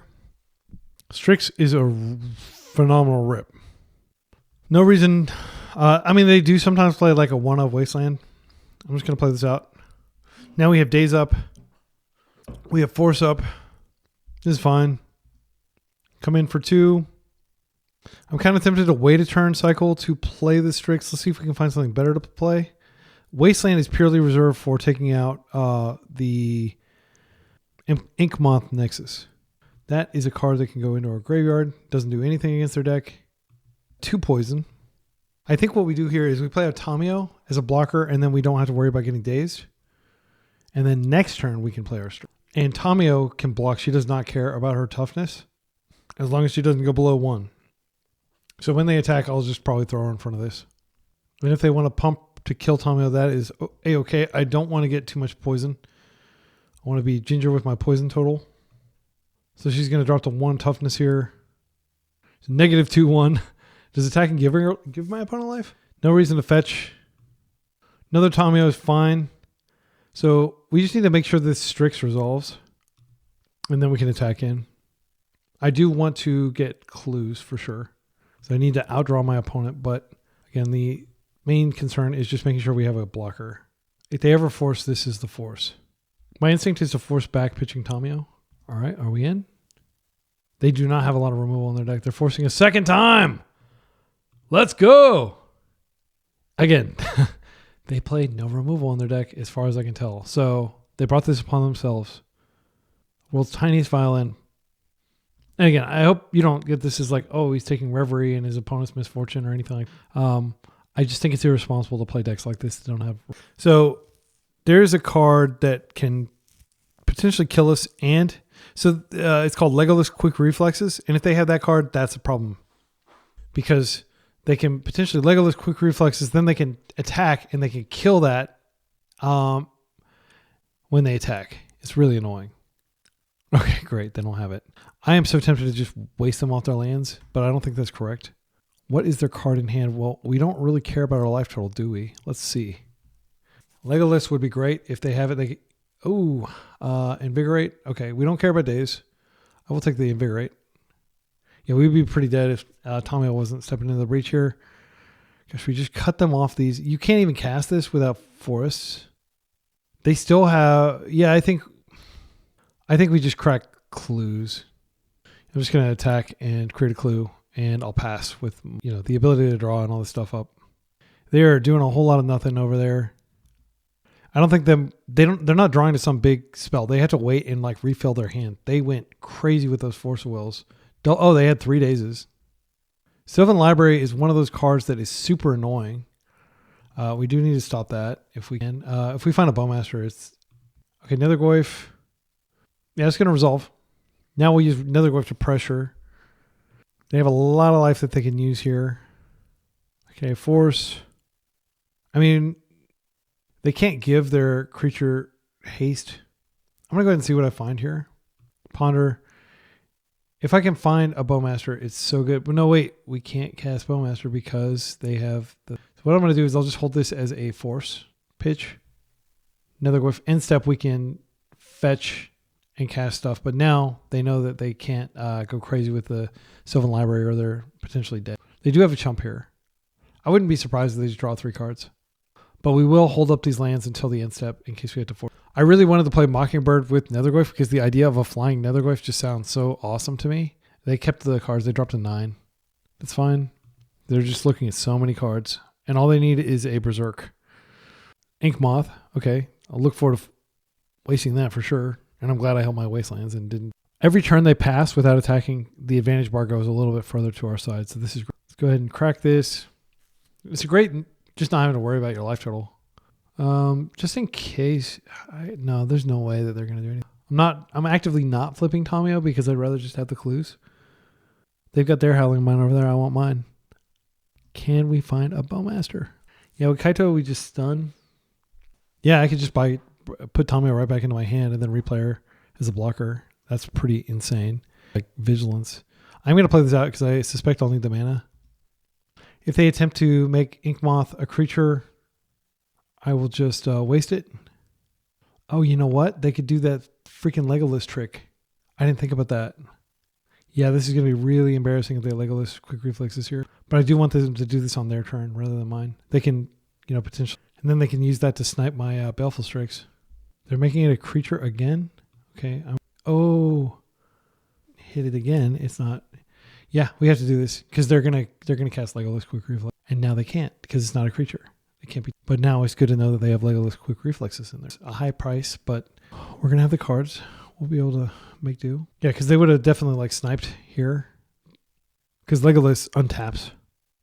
Bring this back to hand, taking a ton of damage and getting really low. And now we just stun the Glistener Elf, and I don't think they can win. Because they would need a hasty beat, and they're dead on board. I can't replay my Tamio without turning on Daze, so I'll just chill. They could still have a Daze in their hand. Yeah, so the Legolas, then they it untaps it, then they tap it, and it takes out the Baleful Strix, and then they have a clear path to winning the subsequent turn. Would have been really bad for us. And they would have been able to block as well. Okay.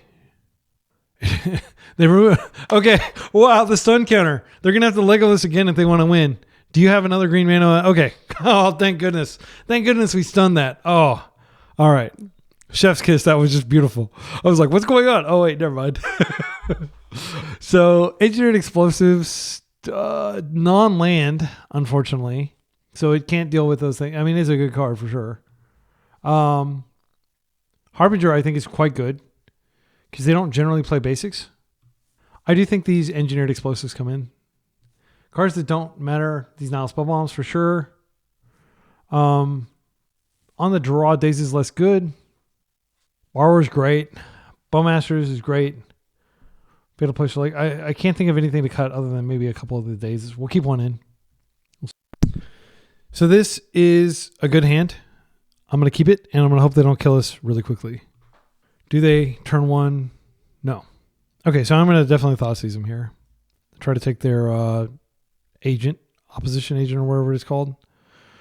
And I'll just lead on the swamp. It doesn't really matter. Okay, they're brainstorming, so they're going to hide their... It's not Ingenious Infiltrator. It's some sort of Blighted Agent, I think is the name of the card.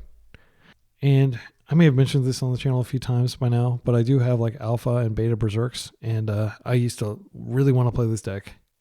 I played it at one tournament, and I did all right.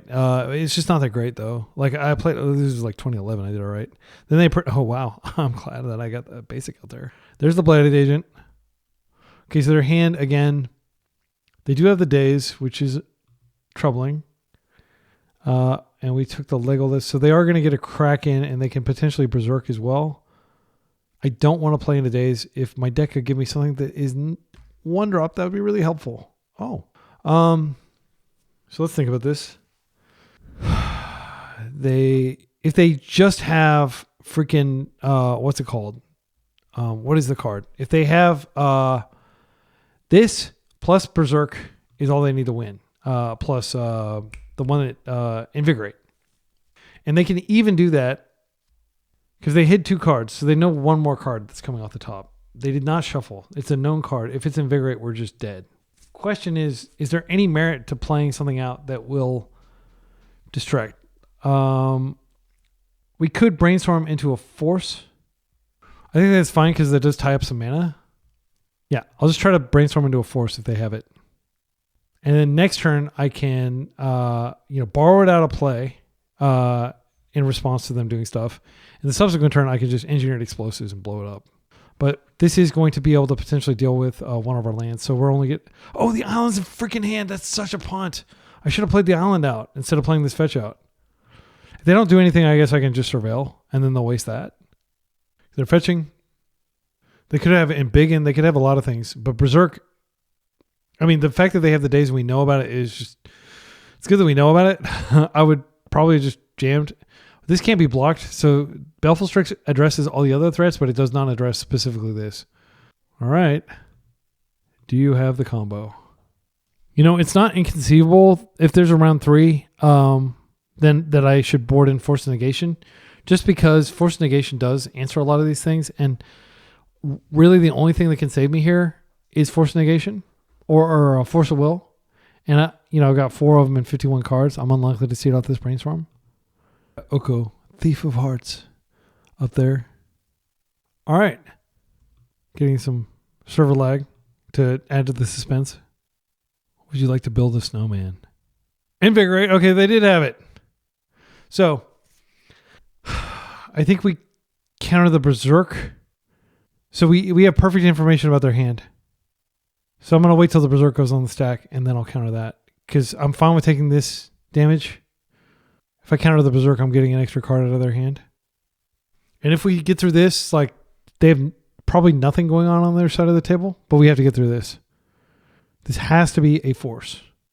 And like passing priority back to the server just started lagging out, probably both on their side and on my side. So this has been like 5 minutes of just waiting in suspense.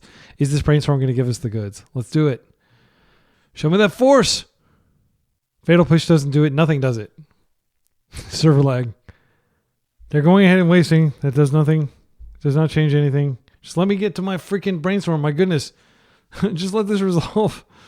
I guess they're trying to take away our ability to Daze. But that wouldn't have mattered anyway. Because I know they have Daze in their hand. Like, okay. Oh, well, we tried. All right, let's concede. Okay. Preserve our clock and our dignity. My goodness, server.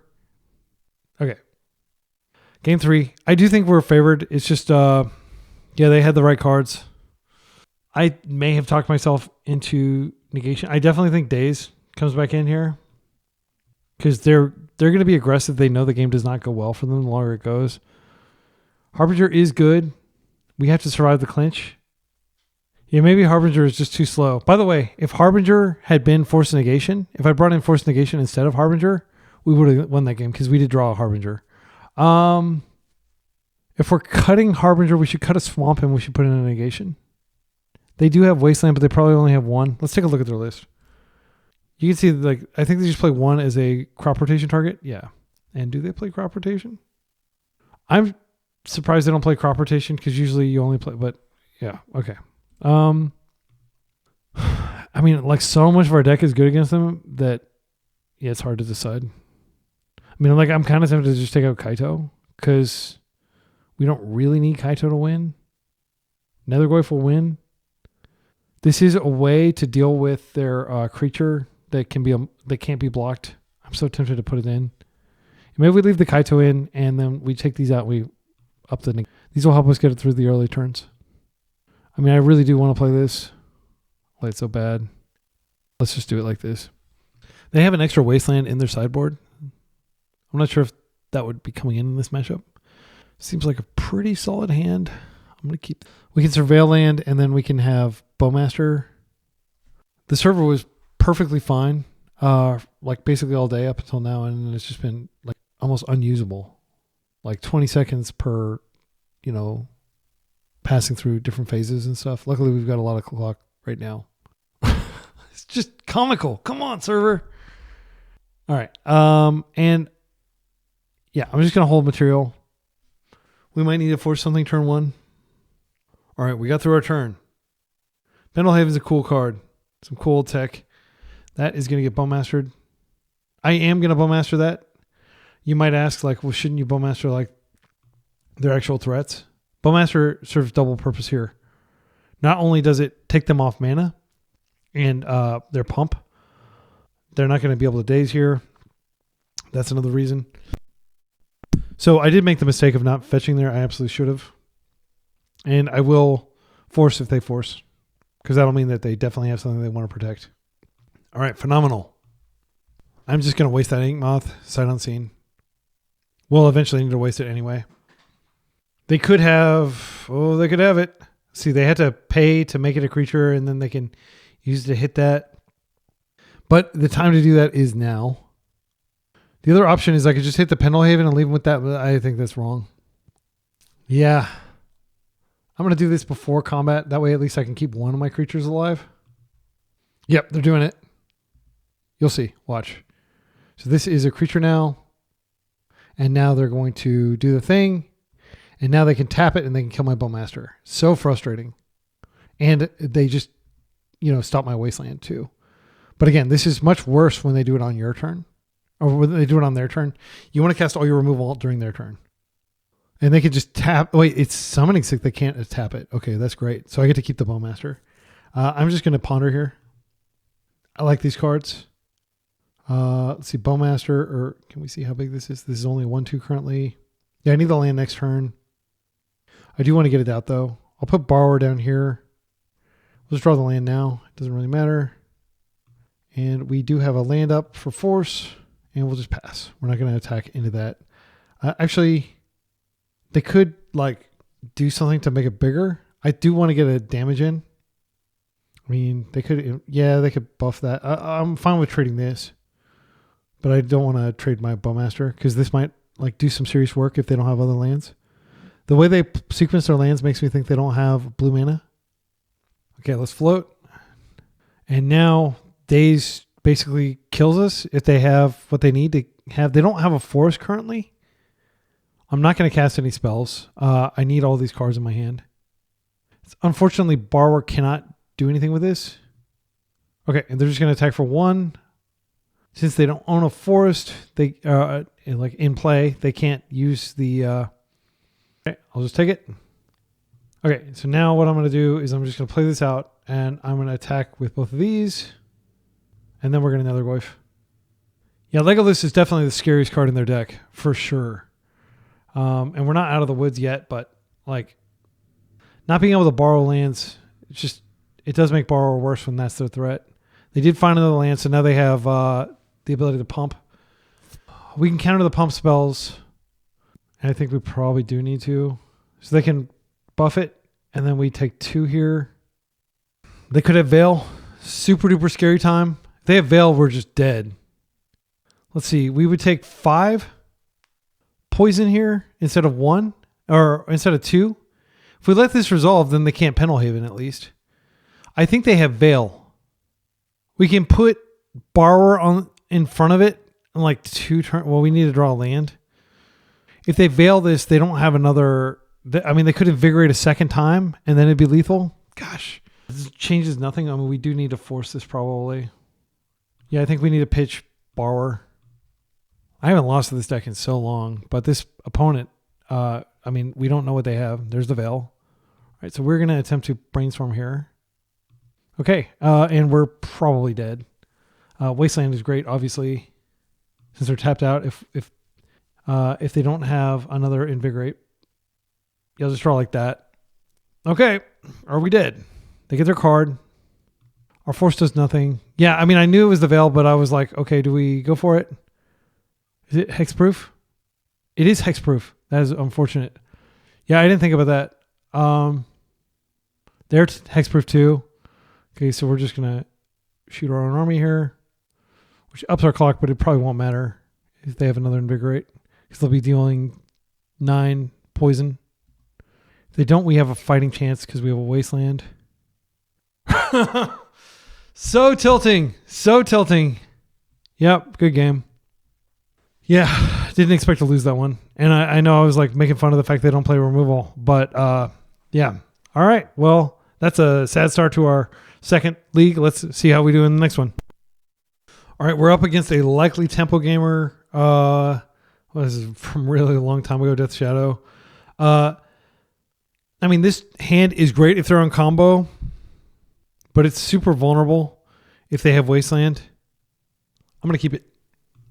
Like, if they're on turn 0, maybe this wasn't a keep. Watery Grave, so they are on Death Shadow. Tamio opener.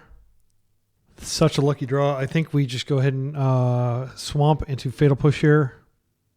We don't want them getting any clue equity. If they Daze, that's fine. It'll slow them down.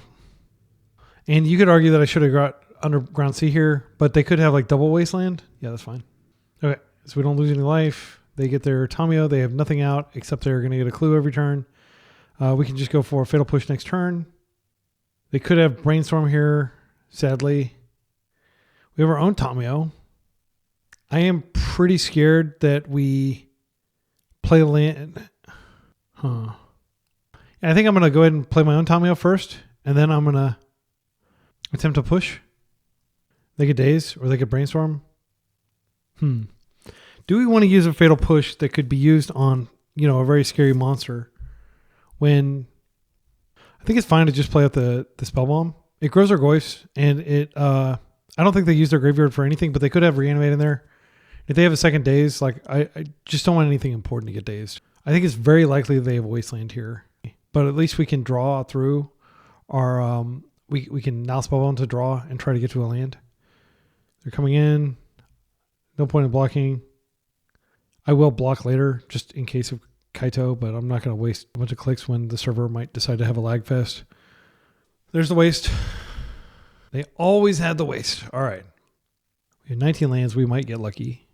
We know we can't get Bowmastered here. I'm going to go ahead and create the clue. I am going to go ahead and nuke their graveyard. I don't think it's important, and if I can find a land, it's worth it. Force is not a bad draw, but it's a danger, or it's a dangerous to cast here. We got lucky and we drew that that Underground Sea. I definitely think it was disciplined to grab the swamp. We have Fatal Push at our disposal. We have Daze Protective Force. We can do a lot from here. If they just flip Tamiyo and start going up, though, there's not necessarily anything we can do about it. Being on the draw in the tempo mirror, they've got so many tokens over there. If the game goes long, they're going to have a huge edge. Can we draw a fetch? I'll take it. I am going to attempt to flip Tamiyo here with the Brainstorm while we don't have to worry about Bowmasters. I wanted to Brainstorm anyway because I do not want to sit around and wait for lands. And then we have Force Protection in case, or we have Daze Protection if we need a Force. But if they want to force this, that's fine with me. Spell Pierce. I haven't seen that in deck like this in a while. So they've tapped out of protecting Tamiyo. I'm tempted to go ahead and see if we can hit Tamiyo. And then I could decide if I want to... this is a very dangerous game. Okay, we killed Tamiyo. That's great. I think we just let this resolve and we hope that they don't have a Wasteland next turn because that would be very, very sad. But I mean, creating clues doesn't matter if you don't have the mana to crack them. So if they have another Wasteland, I'll just be so sad. Oh, thank goodness. I don't really care what they do as long as they don't waste us. Nethergoyf, whatever, bring it. Tempo mirrors, it's all about one, not dying early, and two, getting your land underneath you. Fine. I'm so glad that I pushed that Tamiyo because that would have definitely flipped here. They did get like 3 clues for it, so it was a 1 for 4, essentially, assuming the game goes long enough. They kill our Tamiyo, I do not care. Tamiyo is not part of my plan. My plan is to establish Bowmaster supremacy. Unfortunately, we are not playing white in our deck. White base removal is very good against Death's Shadow. All right, we're getting another turn. I think they have Bowmasters. It sucks that we don't have more mana because this would be insane. I think we just have to attack and pass. And then when they put the clue on the stack, then I can... Or when they put the Bowmaster on the stack, then I can, crack a clue. Give them a turn with Bowmaster out before I Bowmaster. That just increases the likelihood that we draw a land so that we can pay around Daze. Okay, we're going to pass. So I'm just playing super duper careful. The way you lose these matches is you don't play careful. Like we Brainstorm, they have Bowmaster, they have Force, and suddenly we lost our Tamiyo and they've got a giant object on the table. They probably have Bowmasters here. Street Wraith. So tempting to just snipe that, but putting them in a low life total actually is disadvantageous. We need to take over the game before we put them in low life total. Okay, they're fetching. Getting a Surveil probably. Another Watery Grave. One thing I will say is they don't have a way to gain life, so Bowmasters become very powerful toward the end of the game. There's the Shadow. We're going to let it happen. Will Kaito stun it? I do need to crack this. They have Bowmasters. We'll ping it. There it is. I could Force here just to preserve life, but I think it's fine. It sucks. Don't get me wrong. It sucks. But assuming we draw a land, then we can Bowmasters. And I want to fight over my Bowmasters, not theirs. So they ping, then they get another ping, and their army grows. But we get a land maybe? If we get a land, I'll feel fine. Fatal Push is good for the Shadow, which we do need to take care of, but we need a land. Slap in the face. All right, so here's what I think we do. If we start with a Bowmaster and we have to force to protect the Bowmaster if they Daze, not a good look. But then once we get the Baleful Strix in play, we're fine. And we can chump with the token. I'm not going to let myself get too low in life. I will force pitch Brainstorm here. Again, this is like terrible for us. It's just like absolutely atrocious. But like Brainstorm does nothing here. If they have a Bowmaster out, and if they just have a follow-up Daze, it's so tilting. Okay, good. Good. Yeah. What I'm talking about. And now at this point, I've got so many Tamiyo clues that I'm kind of thinking we just chill and we can block this, and then we can chump, and then we can push. I want to keep a lot of material on the table in case I can Kaito. Kaito's stunning Death Shadow is great too. They might have another Bowmaster. This matchup is all about like 1, getting mana under you, and 2, getting Bowmaster superiority. Interesting, they're not playing out that land that they Daze back yet. Maybe they will in a minute. I'm not going to take 5 damage here unnecessarily. Wasteland. Oh, great. It's facetious, by the way. Okay, and now another Shadow jumps into the fray. We desperately need land deck. Come on. Thoughtseize is not it. All right, so I think genuinely, I think we just have to push this. We just can't deal with it. And if they can just counter this, we're dead. Okay, so we're still alive temporarily. This turn, I'm not going to... I'll just take the damage. It sucks, but I'll just take the damage. I'll block this with Tamiyo. Nethergoyf at this point would be quite good. They're opting not to attack with the Tamiyo. Okay, they are attacking with it. And they can take out our Tamiyo if they want to Bowmaster. They can actually Bowmaster ping this and kill our Tamiyo at the same time. We just have to live in that world. We can't risk taking too much damage here. They would have Bowmastered there if they had the option. I suspect they have cantrips in hand, and they don't want to give us more army tokens. Okay, I think we're dead.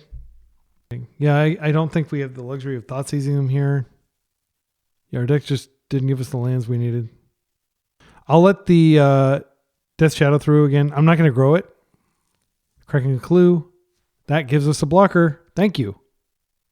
I don't want to grow their thing. I'm just going to ping their army in case they draw again. I don't think they will. Okay, yeah. By all means, crack those clues. I mean, for all we know, they just drew a Daze. They just drew a Wasteland. They just drew some other card that puts us even further in the hole. But I'm happy to have a chumper. And I'm going to do the same thing I did last turn and just be fearless of Bowmaster on their side of that. Because the game's just frankly over if they find a Bowmaster. Murktide would also be a disaster if that's what they're about to cast. Ponder. Yeah, sure. I mean, they can basically do it as free to do these kinds of things because we don't want to grow their Death Shadow, so we're not going to ping them. They're not going to put themselves in a situation where they can die to us easily. We have to get out of this situation before we can close the game. Okay, they're just attacking with this. This may be crazy, but I think we just let this through. If they have Dress Down, which I don't think they'll have, that wins. Because this Orc army is deterring this attack. Yeah, I want to take it. There may be a situation where we regret not having created clues. We've just been sitting there waiting. Oh my goodness, come on, deck. At this point, I'm kind of tempted to just go ahead and Thoughtseize them. Because they may have something that would blow us out in their hand. And we're not doing anything with the mana. It doesn't matter. At this point, our life total doesn't matter. Functionally. Spell Pierce, sure. We got something out of their hand. Win. All right. You just have to chill. I'm not going to attack with Tamiyo because they raise and borrow this out or something. We're dead. I'm just going to have to hang back. If we can find a path to an island, we've got a pretty good game plan going between, Baleful Strix is really what we would want. Our opponent's putting a ton of stock in Spell Pierce. I don't think it's that great of a card right now. Not when you have access to Thoughtseize already. So they're going to make their army bigger. Or they're going to make their Death Shadow bigger. And I think, sadly, it's Tamiyo that dies this turn. Because I don't want Bowmaster to go away. And I do want to get a trade for this Orc army. 6-all. They opted to take the Daze. What? Such a random card to take. They're coming in. So what does that tell us that they took Daze? Okay, I'm going to trade here. Yeah, maybe they didn't realize, they don't have an island. They can't actually cast Daze. That's what it tells me. I'm trying to think of a reason why. Because if they have Bowmaster, just cast it. They know the coast is clear. Block here. Block here. And then we've got one turn left. This is the turn where we have to draw something. I did want to take that Orc token where I could, just in case they have cantrips they want to draw. We get our blocker back. All right, so what we're going to do is we'll just set a stop in their upkeep, I guess. So they have to use their mana then. And if they Bowmaster now, okay, yeah, I'm just going to do it now. And they can use their thing, but I need to have a blocker. And if they just have Daze, that sucks, and we'll just chump, and then they'll be free of the Bowmaster Menace. Okay, they're dazing here. Yep, and Daze turned on in turn 11 due to our deck just not cooperating, and that's why you play Daze. Sometimes Daze is not a dead card, even against a deck with like basics and a reasonable mana base, 19 lands. And once this dies, the dominoes just start falling. But it does die. All right, come on, deck. Brainstorming, finding untold goodies that are finally free. They might have a second Death Shadow by this point. I guess technically it'd be a third one. They got a land. I'm very jealous. I bet you we're playing more lands than they are, and we just haven't seen them. All right, fetching down to 5. Yep, there's the second shadow. So we draw Island. Doesn't matter. Yeah, there's nothing we can draw here. We finally got the land. All right, let's go to game 2. And I think this is favorable for us. It might be 50-50, but it's not terrible. Don't really have anything to put in. They do use their graveyard for some cards, so I think it's worth keeping in. I think we can cut our Thoughtseizes. This is not a deck where Thoughtseize is particularly good, even though it did attract some spell piercers. I'll bring in Nile Spell Bomb. I'll bring in both Nile Spell Bombs just because we can bomb their guard, and I'll bring in unengineered explosives. Let's do it. I'm not taking out my Dazes. I'm not taking out my forces just because like we can get in scary situations towards the beginning of the game, and we may need the forces. It sucks to have to keep the forces in, but yeah, like I don't know. Variance doesn't follow you around. It's not like we're doomed to have bad variance this game just because we've had bad variance earlier today. But that was like super frustrating. I think there was a match earlier in the video where I also like just struggled on 2 land for like the entire game. So this is going to be a match where Bowmaster Superiority, like air support superiority. I'm used to calling it supremacy, but I think that's like slightly different. Okay, so according to Wikipedia, air supremacy is the highest level where a side holds complete control of this guy's superiority. Second level so I think it's actually better to say supremacy. So I'm going to switch back to saying supremacy. We're going to play first. This hand's fine. I can island and Tamio and defend her a bunch of times and waste them. Yeah, hopefully we can play. My opponent just added injury to insult. Insult to injury, rather, by saying, sorry if I'm taking a bet. This is my first league back in a year or so. So they don't even play Magic regularly and they beat me. All right, he's flexing. All right, they are not taking that much more time than I am. Shocking it in. I will defend her with the Daze. I'm fine with them Thoughtseizing me. Take it in. Knowing about these Dazes is not going to help them play around them. I'm going to waste and I'm just going to keep ratcheting up clues. Whenever only one player has mana, you know, that's where Tamio really takes over. I mean, we saw the effect of those clues on that game. My opponent cashed in a lot of them. So I am going to go ahead and just do the tempo-y thing and hit this before they can do anything with it. Then we'll create a clue and we will pass. We have Daze, protected Daze. It could be they just have like 3 or 4 lands in their hand and they're laughing all the way to the bank. That happens. Okay, now I'm incentivized to Daze, and you could argue I should have Dazed last turn just to preserve information. They're not fetching basics. It could mean they have a lot of lands in their hand. But their deck doesn't play that many lands. They rely on cards like Street Wraith to reduce the size of their deck. I think I'm just going to say no to that. I don't want you benefiting from this interregnum where neither of us have mana. Okay, that'll burn off. We only have 2 card types for the purpose of Nethergoyf. And as I said earlier, my goal is not to do damage early on. Nethergoyf is a chumper and a recurable chumper. We have to get card advantage, establish Bowmaster supremacy, and only then can we start doing damage because doing damage just helps them in their game plan. And if you want to watch videos of me playing Death Shadow, I have a 5-0 trophy video where I played like I think the exact list that Marco Montani was playing, but instead of playing Underground Sea, I played all Shocklands, so that it's like, $1,000 deck or something, maybe less than $1,000. It's definitely one of the cheapest legacy decks. All right, I'm not going to give them an opportunity to Daze this. I'm going to wait till their upkeep to stop here. So I don't think they have a Stifle, but they're forced to use the mana on their turn. Okay, they float a blue. If they want to Brainstorm here, that's fine. Okay, nothing.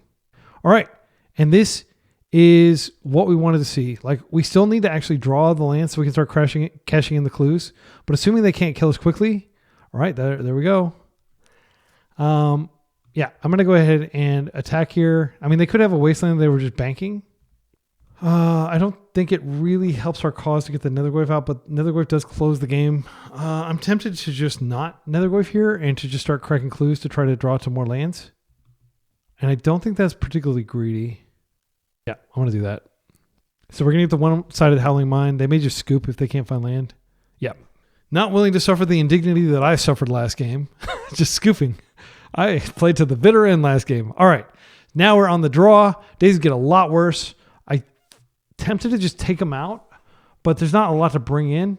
I don't think Thoughtseize stays in. I think Daze is better than Thoughtseize here. I think we could take one out and we could bring in Explosives. Again, Explosives is a nice game piece. It's expensive removal, inefficient removal, but it is removal. And sometimes they just have two, very scary game pieces on the board and you want to be able to deal with it. I don't like this card at all, though. I think I'm just going to do... It's not designed for this matchup. This is just like a convenience thing where we have a bunch of bad cards. I mean, now Spellbound is pretty terrible against them, but it does address them. The March is a problem. Okay, this is a great hand. Absolutely keep a slower hand that has, like I can open Surveil and then hopefully they waste that. They Tomio here, I'm going to be sad. All right, that's fine. They're probably going to take Brainstorm and we're just going to play a slow game. I think it's probably actually correct to go ahead and just waste them here. If they take a Daze, I'll waste them. Okay, I'm not going to waste them here. I think I'm just going to Sewers. I'll keep that. I just hope they don't have Bowmaster. That would be really annoying. Hopefully, if they have Bowmasters, they'll wait and not main phase it. I don't think they'll cast Bowmaster into Daze. I am glad that I didn't waste by the way. Brainstorm. They're going to get a perfect Brainstorm here. They can potentially find land, or if they have a lot of land, they can put them back. And I am not sure about this Wasteland anymore. Our deck is definitely more mana intensive than theirs. Their deck is like a balls to the wall. Almost everything's a one drop. Can't Thoughtseize land. And that is a little bit of solace for me. Can't Thoughtseize Lorien Revealed, though. And I enjoy doing that on occasion. Fill your yard. And hopefully I find one of my Spellbombs before Murktide comes out. If they just untap, like fetch Murktide, we're so screwed. It's not even funny. We're not set up to deal with that. And I think spending time wasting is... we could waste here just to slow them down, but actually we're putting the card they need in the graveyard, and then they just, it actually increases the likelihood we'll get Murktide slightly. Not really, because like any land, and they could do it. They can't do it if they don't have any land. They'll have 4, and if they don't have a mana source, then they will have exactly not enough, like 1 shy of Murktide. Okay. I think at this point, I want to Brainstorm just to get it out of the way. If they Daze the Brainstorm is totally fine. I just don't want to Brainstorm into a Bowmaster. They know that I've got lots of land in my hand, so they should know that not to Daze this. Because why would I do that?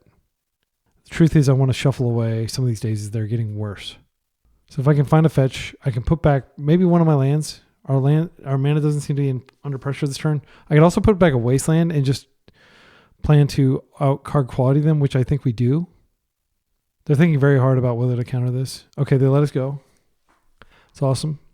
So cards that are going back, I think one of the days is, I'm so tempted to just put Wasteland and then just start firing these, fire off this to shuffle. Yeah, I don't think the tempo plan is good. They may Daze this. They definitely have a Daze in hand, unless they're just getting hit with server lag or something. They've had so many looks at lands that I'm just going to assume they have another land in their hand. Okay. Kaito, not good enough. I think we shuffle this. All right, we got the Wasteland anyway. Let's pass. And if they waste us, that's a bummer because they can, like if they have double waste, that's really bad for us. But we do have ponders to look for stuff. There's the wasteland. Are they going to fire it off? They are. Okay, that's fine. And now we get another turn. And now, Fatal Push is a great rip. I think I just want to, I think at this point we do want to resolve our ponders. So I'm going to go ahead and do it. Yeah, and then we can push if they present, or we can, yeah. Okay, this is awesome. This is spectacular. I want as many Fatal Pushes as I can get. I'll just take the flats now so that one of the Fatal Pushes, if in case they like double Thoughtseizing, just chill. So slow and steady. I'm going to have faith that slow and steady gets us there. Okay, Marsh Flats. So I knew that they had, or I didn't know, but I suspected that they had a land here, and they do. If they just immediately brainstorm, that's fine. I'm not going to react. I'm just going to Brazen Borrower the flipped Tomio out of play.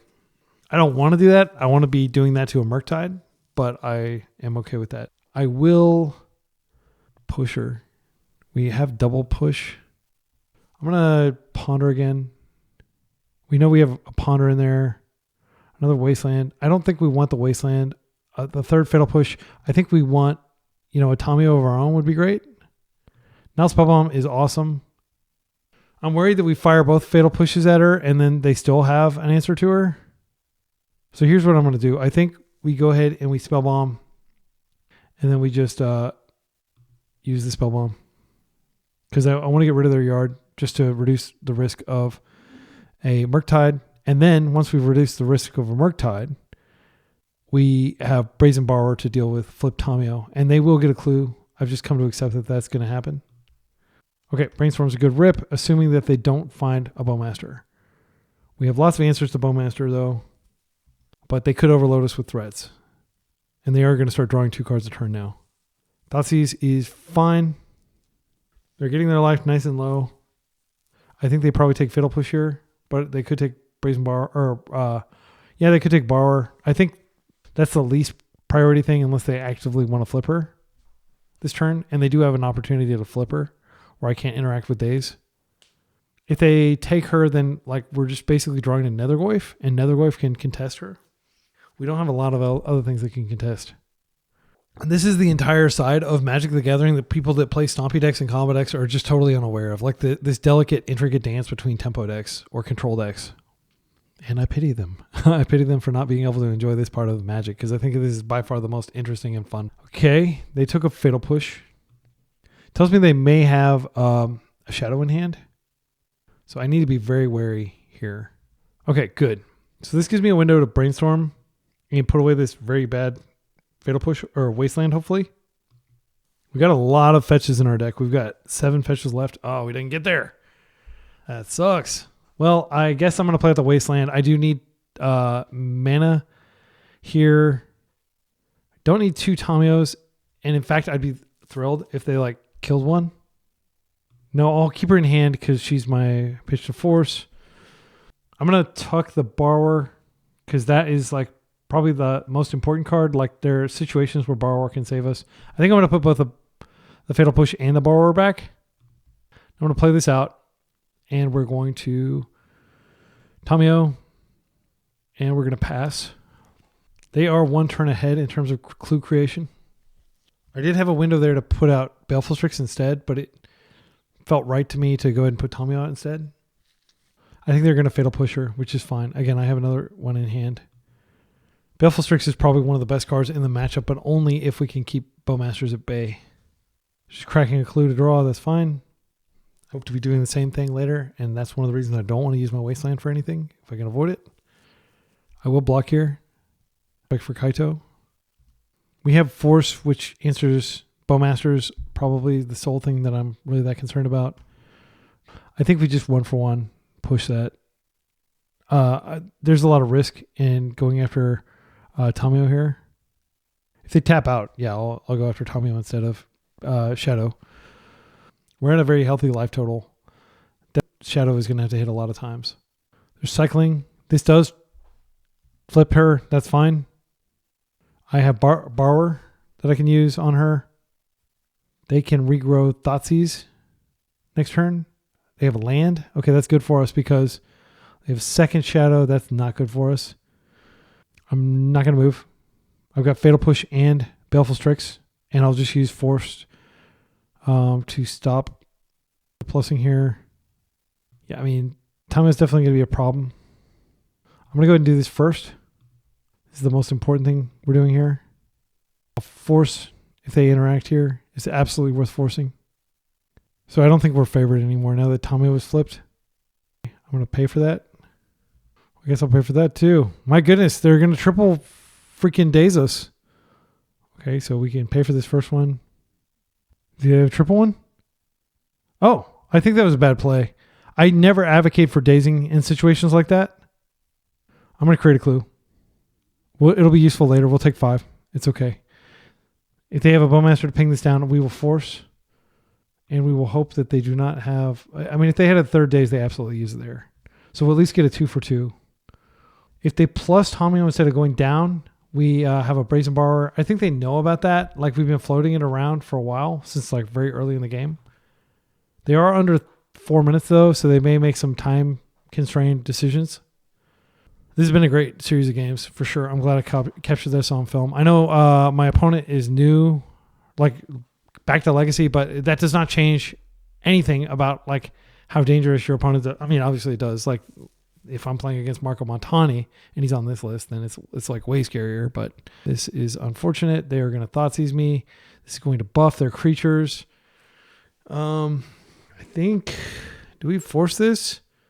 Because this takes Fatal Push and it makes their creatures bigger. And I have the option of just attacking him with Baleful Strix. Yeah, but I'm not going to do that.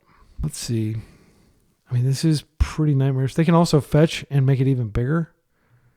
Yeah, it's okay. I'm not going to pitch 2 cards to save 1 card, even if it is Fatal Push. I'm going to crack clues and I'm going to do what I can to dig out of this. And this may be a fatal mistake.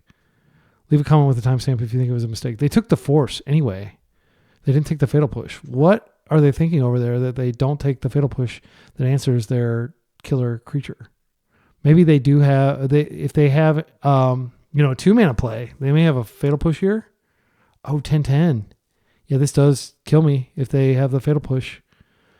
They played masterfully. I never would have anticipated that my death would be due to a Fatal Push on my Baleful Strix. They're at 1. Yeah, good games. Yeah, well played. That was crazy. Like, I don't think that it was wrong at all for me to let that resolve, because I think, like, I did not expect to die that turn. All right, that was a rough start to the league. 2 pretty close ones. Didn't expect to lose to either of those decks. Neither of those decks are tier decks, in my humble opinion, but any given Sunday. And I will say that, my opponent was rusty, but they saw the line and they did close the game. So kudos to them. And I will say of my Infect opponent, they play Infect like exclusively, and they played it, a ton. Let's see, like they've just been playing Infect basically their entire Legacy career for the past 7 years. So I don't feel bad losing even to a, poorly positioned deck if it's piloted really well.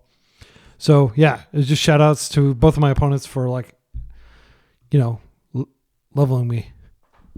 All right, we're on the draw again against an unknown opponent. This is a mulligan.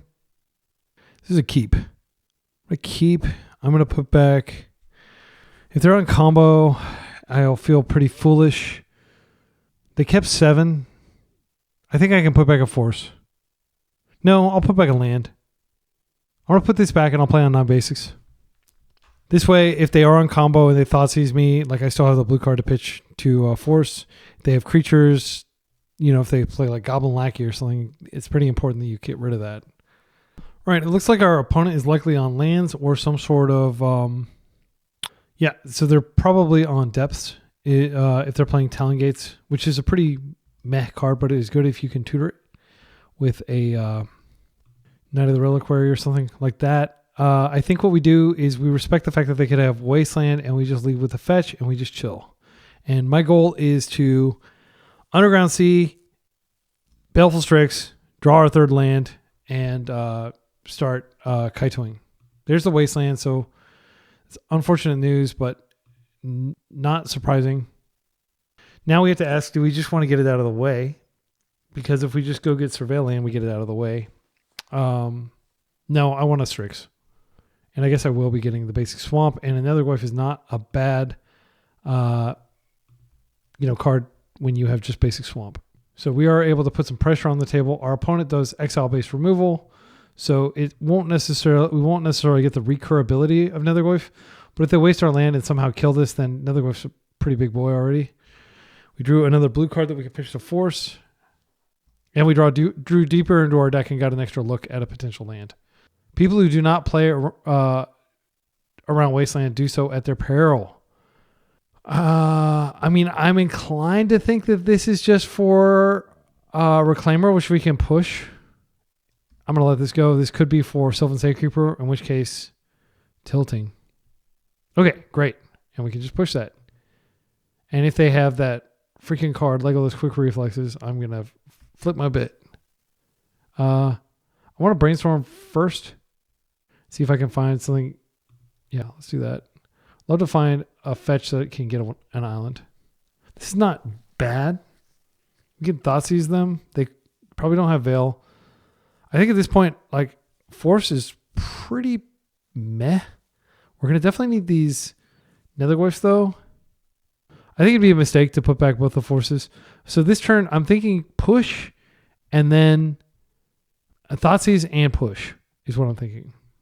So this is, no, next turn we could, they're almost certainly going to waste us. It was a mistake for them not to waste us.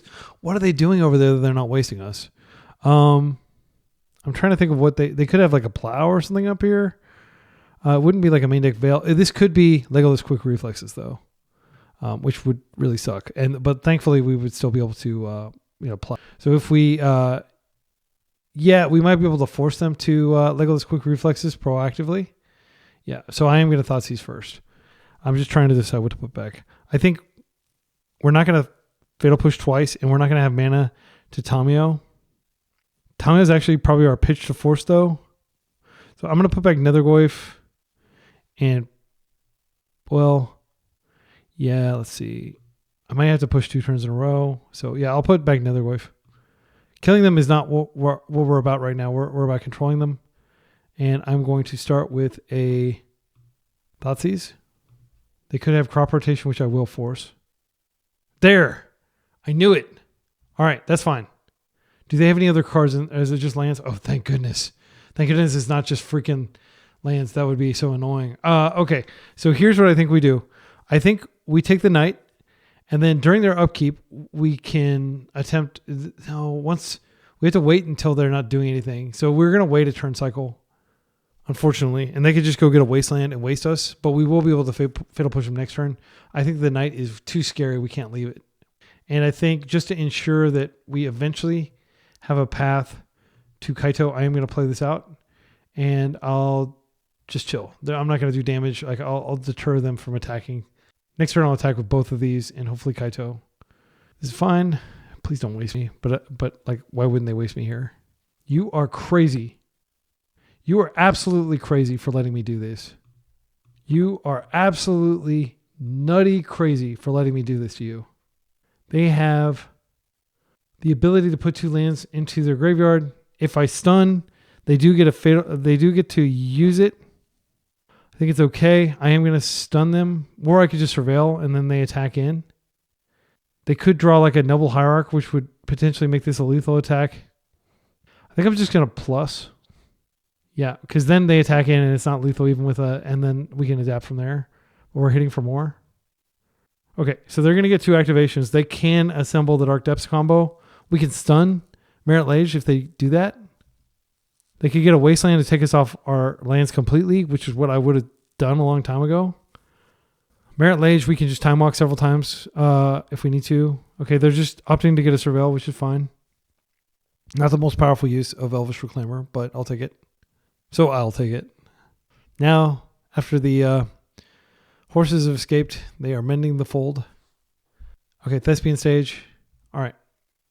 If they don't attack, they're crazy. Okay, they are attacking. So, gosh, Nethergoyf's pretty big too. They could have another Legolas Quick Reflexes. My instinct is to just push and play a Nethergoyf as well and up the tempo.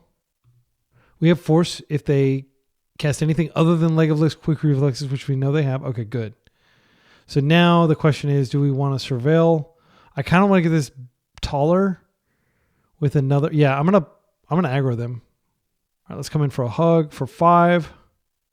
This is one of those matches where like they do have like a lot of inevitability here, and ending the game there's nothing wrong with ending the game quickly.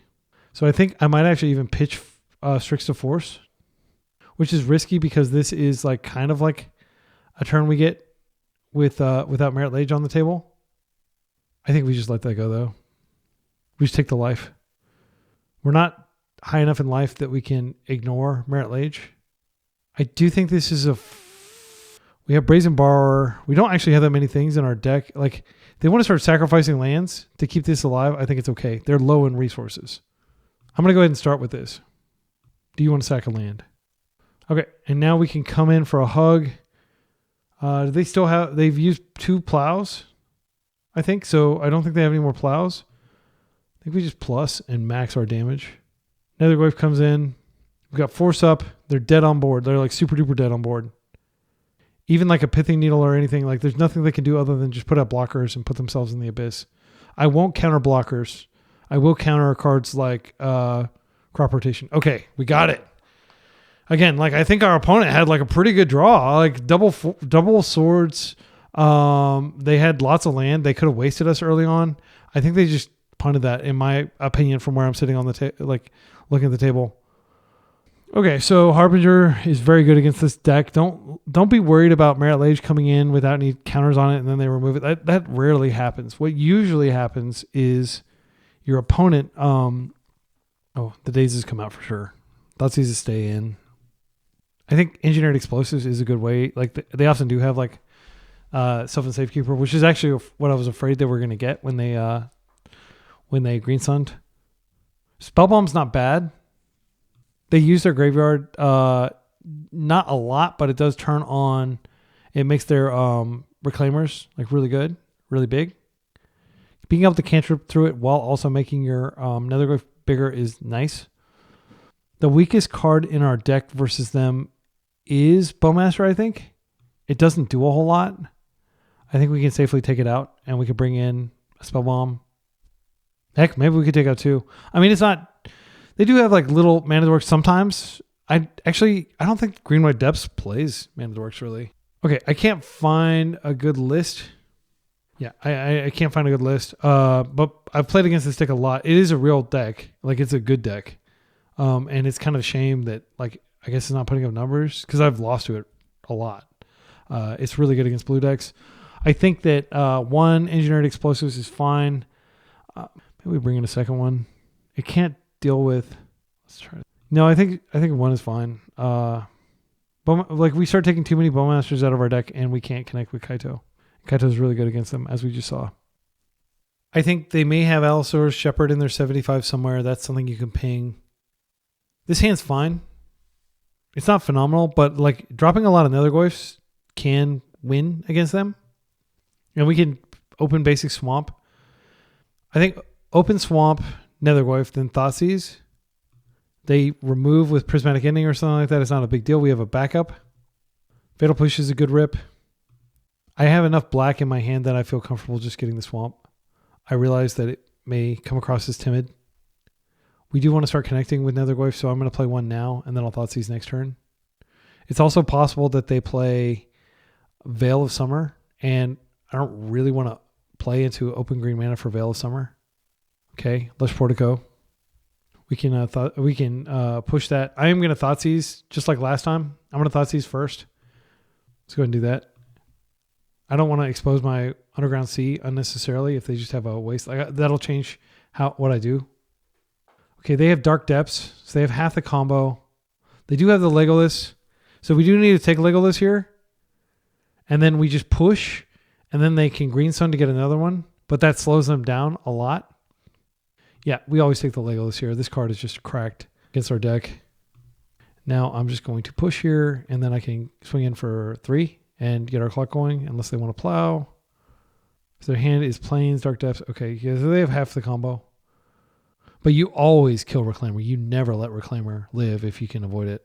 Because like I would love to have gotten on board with the other Nethergoyf there, but like this is green sun, probably for another Reclaimer. Yeah, I mean, it's like so instrumental to their deck. It just turns on everything. And now they're really one tutor away from having a 2020 indestructible. So we're going to be pondering to try to find a push here. Just going to do it now. Wasteland would also do it. I mean, these cards are insane, but they don't address the problem that our opponent already has a Dark Depths in hand and can next turn go get the stage, and we're 2 turns away from Apocalypse. Like, these cards are great, but they're not the specific answer we need. So a disciplined shuffle here. All right, Wasteland, that's what we wanted. So what I'm going to do is, let's see, they play it, they tutor. We still do have kind of a window. Let's think about this. We still kind of have a window. And if I play this out, then they can just get a Wasteland first and then waste. So I do kind of want to sandbag this for a turn. But they could have also... Wait, do we have perfect information with their hand? We do. Wait, do we? No, we don't. Yeah, if I play the Wasteland, maybe they just go get like something else going on instead. Here's what I think I'm going to do. I think I'm just going to play out another Nethergoyf. And I think I can play out the Now Spellbomb just because this is a good opportunity to play it out, just so we can crack it and draw through it. My opponent said same scenario after they green sunned. And I knew that was coming, but I didn't... Like, I knew it would be better to get the Reclaimer off the table, and they could have just held up Legolas indefinitely. I do think it's better to Spellbomb here than to... See, yeah, and what we can do is we get Kaito out next turn. We have our Wasteland up. We stun the Reclaimer so they can't go get a Wasteland to waste our waste. I'm going to get an Underground Sea here. I don't want them... Oh, I can get an Island. I think an Island's fine. Just make sure they can't cut us off our colors. So we're unfavored in this matchup. I'd say this is probably like a 40-60 matchup or even a 30-70 matchup. But by just being very, very careful, you can get through this. They don't have any card selection, really. They do have a Sylvan Library, potentially. That's like the best they get.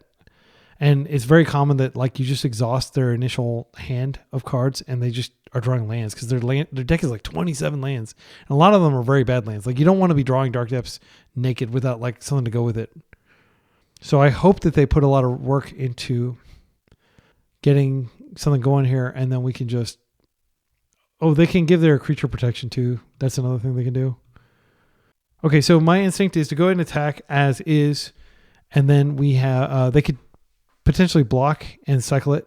Trying to think if they may have endurance.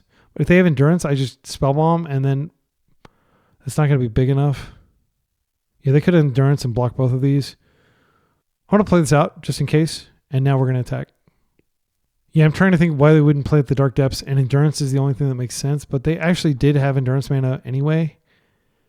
Now it's their turn to think really hard. They don't know that I have Kaito, but they could... It's probably on their mind, considering it beat them down for like 17 damage last game.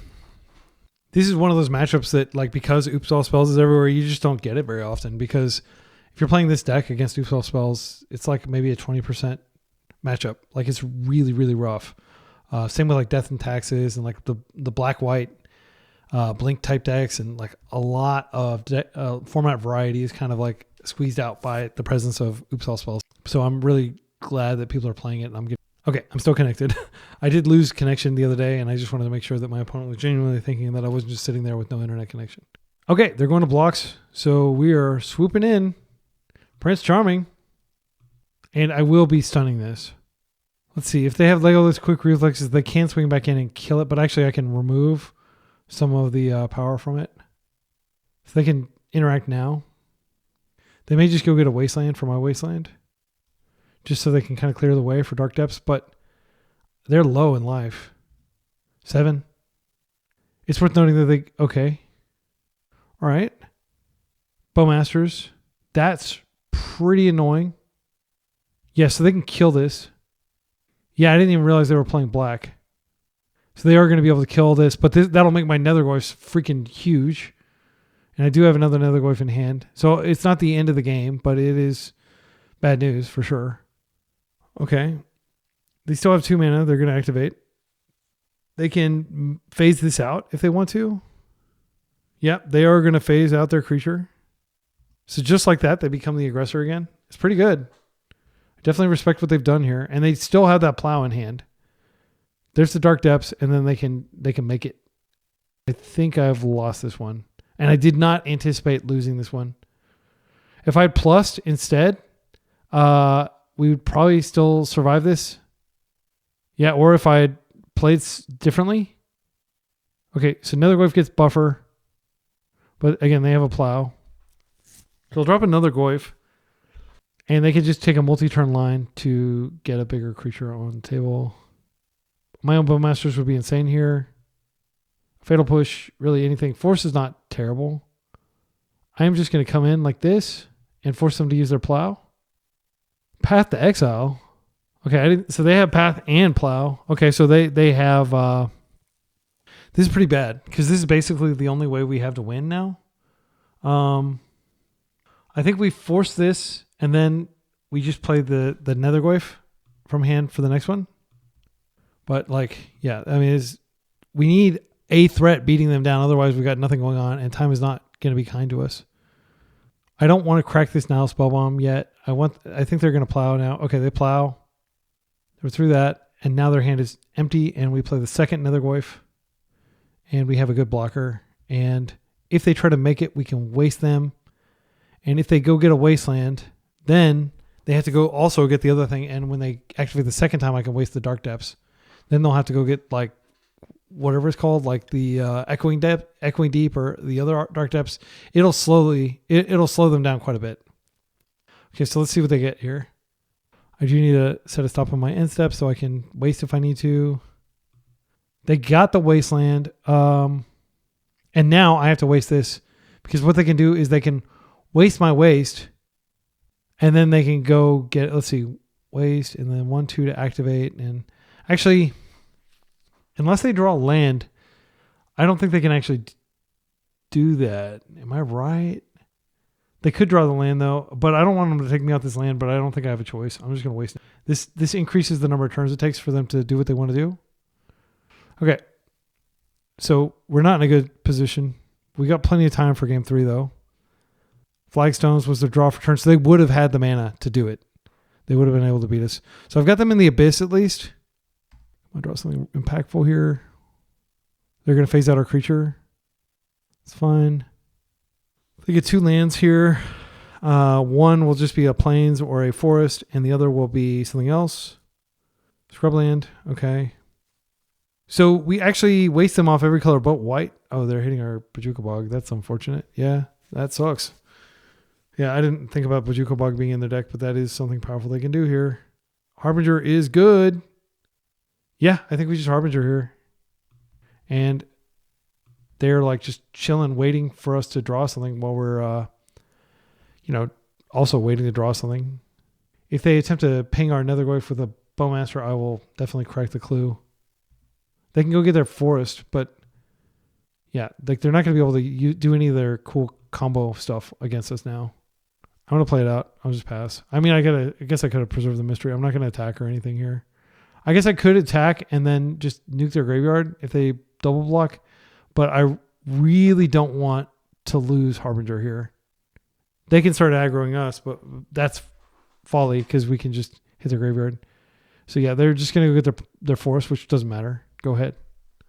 I don't think they have any other basics in their deck. They can go get Dark Depths, and then it's just pre-made if they can get rid of the Harbinger. But they have to draw something good. Okay, this is pretty good. And deck, we would love to see a Fatal Push now, or this game is definitely lost. Another Spellbomb's not terrible. We can keep it small for a few turn cycles. Yeah, I'll just pass. They're just putting stuff in their graveyard to creatures bigger, which is fine. There's the Dark Depths. Again, if they find Plow or some sort of interaction for this, they get the free Dark Depths. But so this has to stay in for the rest of the game. They're not attacking. They can just thin their deck basically every turn for 2 cards and eventually find a Plow. It's scary. All right, let's go ahead and ponder here. Gosh. Yeah, I mean, I'm going to do it. They get a ping. These cards are not good enough. Any order shuffle. Engineered explosives. Let's go. What does this do? We can't do it for 3, but we can do it for 2 and kill their Bowmaster. I think I just go ahead and play this out. Yeah, so we're looking to blow up their Bowmaster, and then we can crack these spell bombs. They could have a second Bowmaster in hand. They could just have a bunch of land. I don't know what they have. I'm going to assume we've lost the game. I'm just clinging to life here because we got plenty of time on the clock for game 3. This is an interesting game, though. This is the kind of game state I was talking about.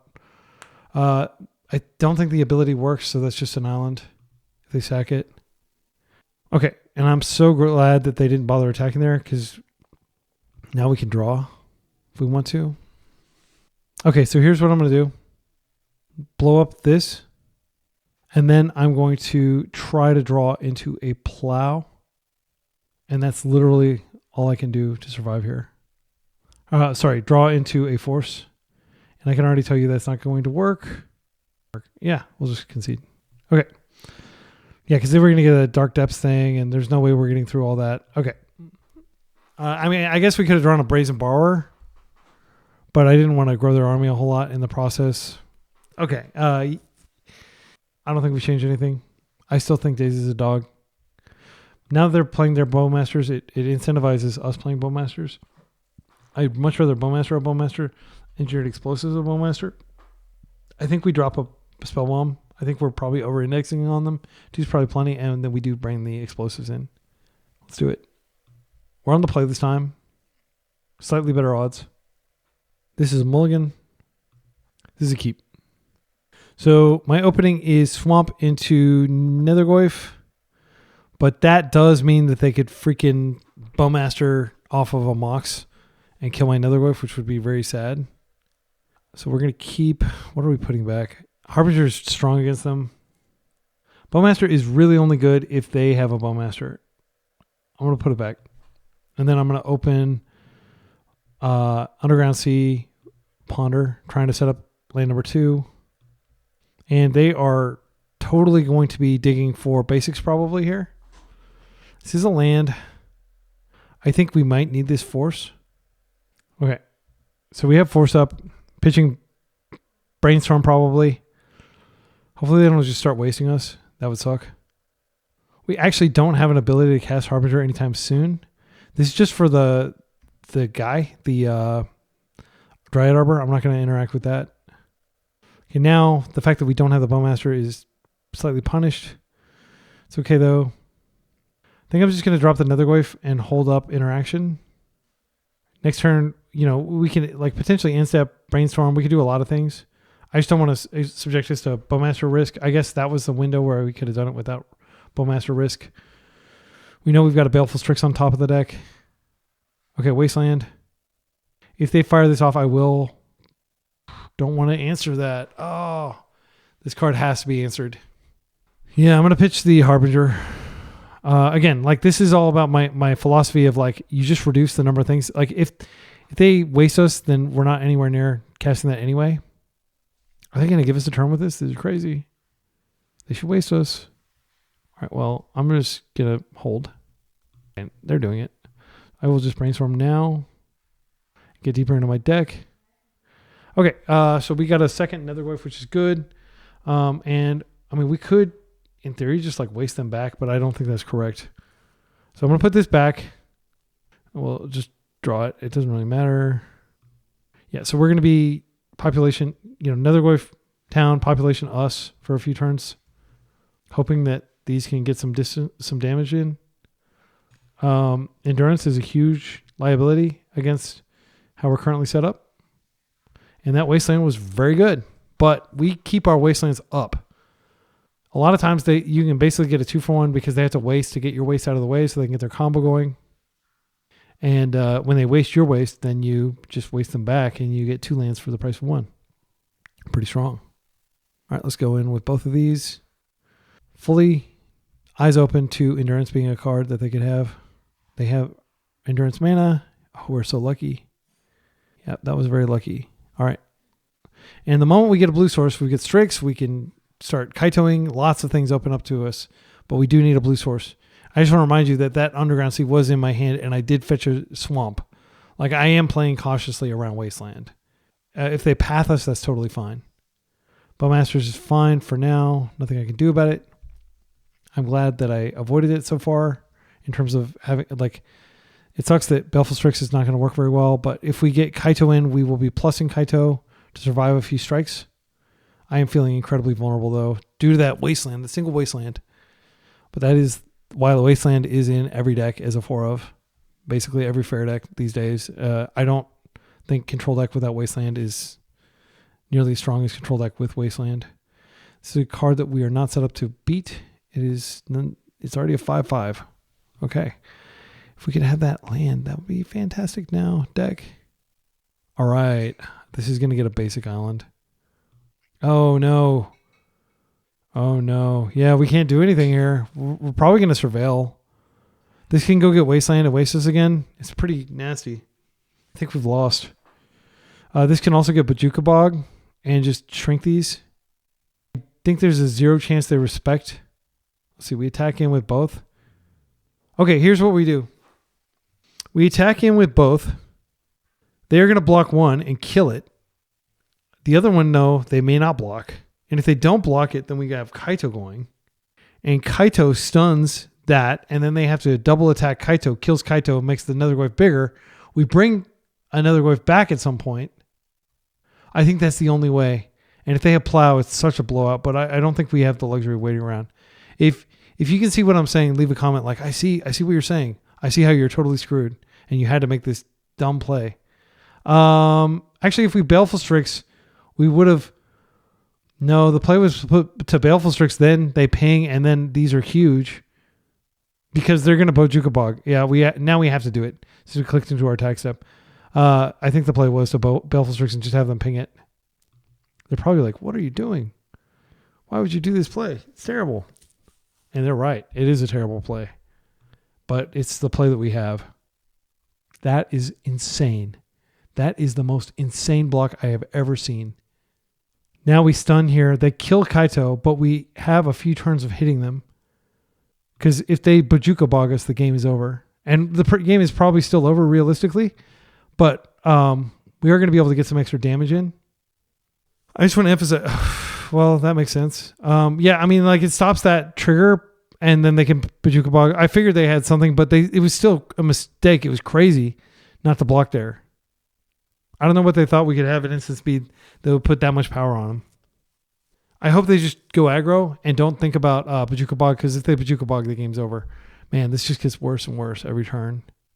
So this is going to go down. Then they can just Bajuka Bog and get the Planeswalker and everything out of our graveyard. Then we've got 2 tiny Nethergoyfs. Okay, they are killing the Kaito here. Yeah, it's just painful. Like 3 back-to-back, like heartbreakers. I really feel like the other 2 matches we were favored, and this one we're not. But still, it sucks to lose 3 times in a row. I hope, I'm including this because I think there's way more to learn from games that go wrong like this than there is to learn from games that go right. It's worth noting that even if I'd done the Baleful Strix play last turn, it wouldn't have mattered. They can still just Bajuka Bog. I'm trying to think if there's anything to be done here.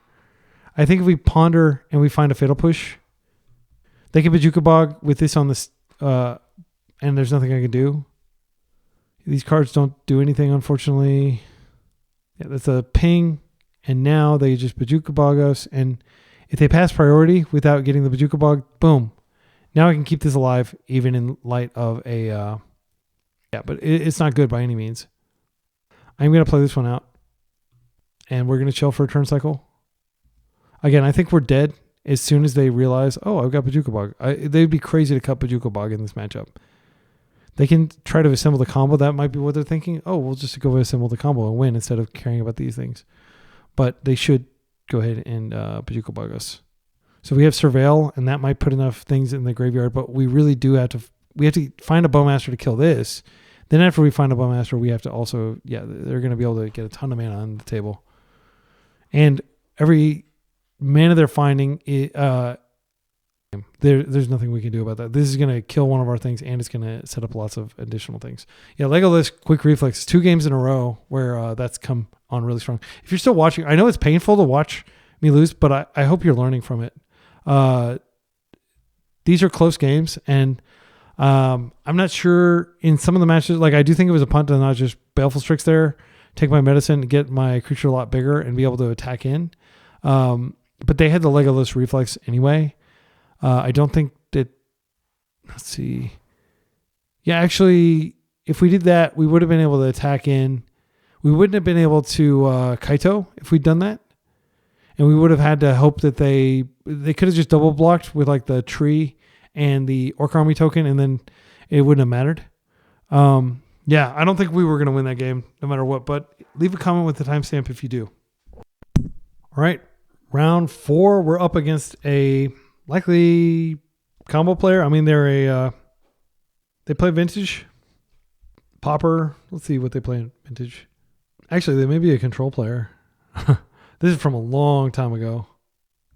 Yeah, I'll keep this. We have Force. We have blue card. We can, assuming they're not on a Wasteland deck, we don't have a way to see what they're on.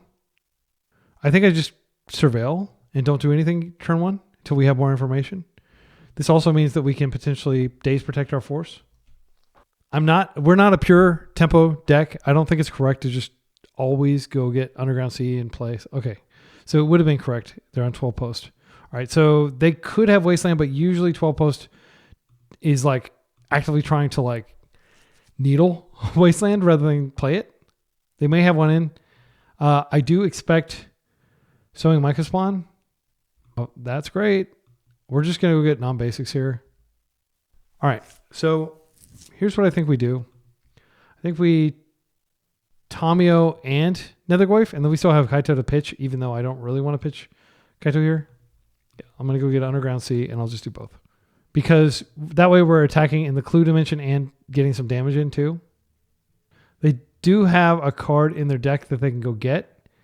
So we will have to force, it's called Blast Zone, and that can destroy all 1-drops. So that could hit both of these. I just want to acknowledge that in case we get blown up by that later, that I'm not completely blind to that. My curse is that I know exactly what's about to happen and I can't stop it. Who is it that had that curse in like mythology? Cassandra? Nobody would listen to her. I'm Cassandra for my own legacy world of pain. Land, please. Disruptor Flute. Yeah, I'm going to let that happen. And you have to let this happen, in my humble opinion, because they usually name the wrong card. They name Wasteland. And I think it's important that you hit like, okay, quickly, because they may have named Force there. That's also a common name. Wasteland is actually fine if we draw it, because it'll enable a Kaito here. I just want to get Kaito on the table, slam it as quickly as possible. I want to hit my land drop so badly that I am going to just hit for 1 here and crack the clue.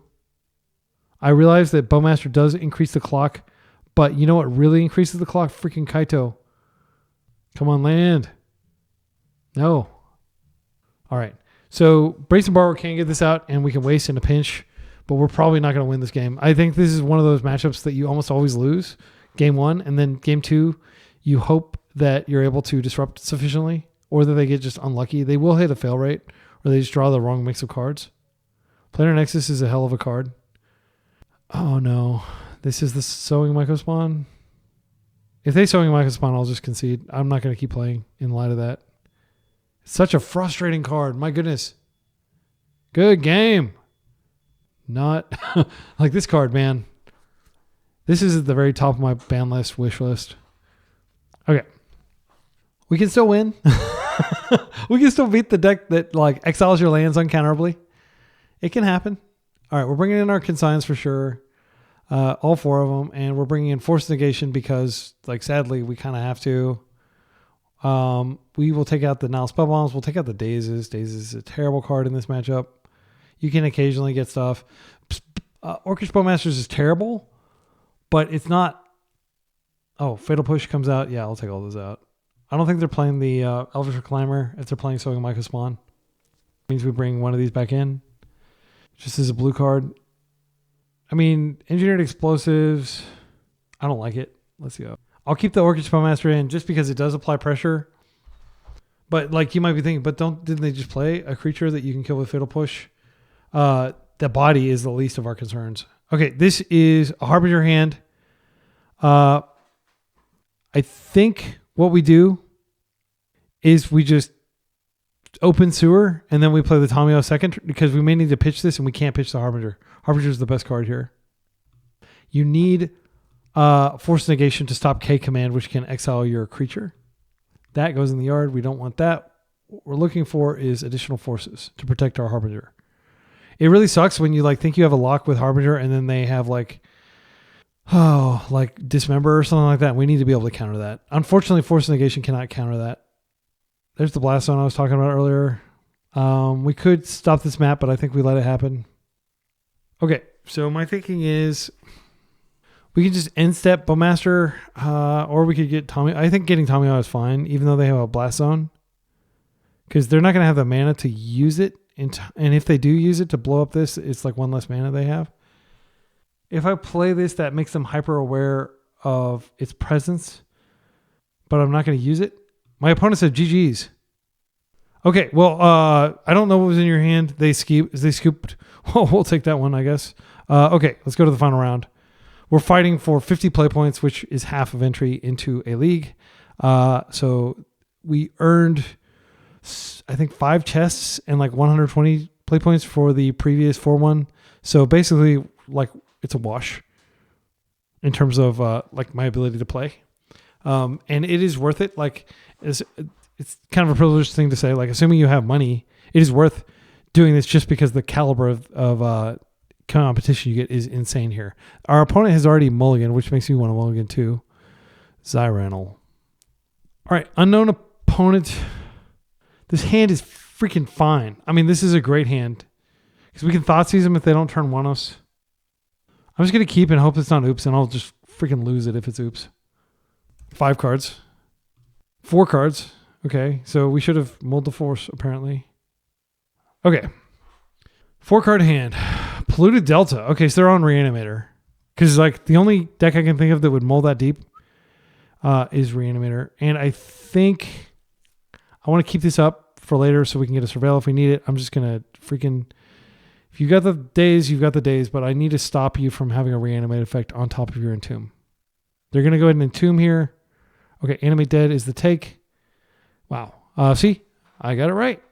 And as long as they don't find a way to get that into their graveyard, we're good. I cannot Thoughtseize them again. It's too risky. That was actually really risky.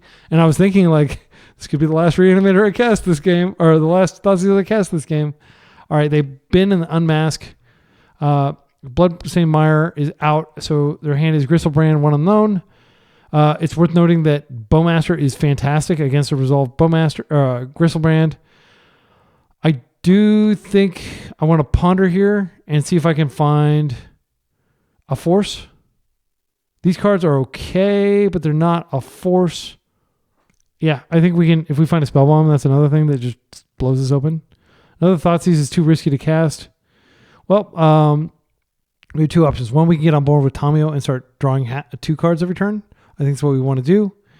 And we want to hope that they don't find discard out. Like if they find like a, what's it called? Like Faithless Looting, they could potentially loot and reanimate in the same turn cycle. So we're not out of the woods by any means.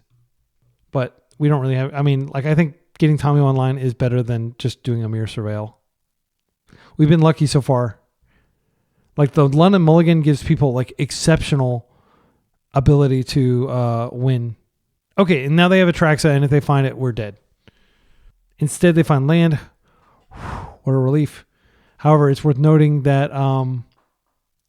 okay, now we're doing all right. I'm just going to attack, and think we just hold up mana and force and Bowmaster... Yeah, and we have this Clue Crack if we absolutely need it. Like if we need a second interaction spell. Once we have Bowmaster and Gristlebrand ceases to be good. We've got a Cluck. We have 2 Spell Bombs in our deck. I would love to find one. They are drawing so badly. Their deck does not need that much mana. Okay, so return target legendary creature card from the graveyard. It gains haste. Exile at the beginning. Okay, so this is a force. This is a non-negotiable force.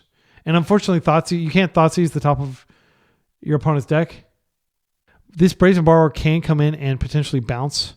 Yeah, we need to get this game over. I'm going to go ahead and start Bowmastering. I'll just Bowmaster repeatedly until we've got like a lot of stuff going on.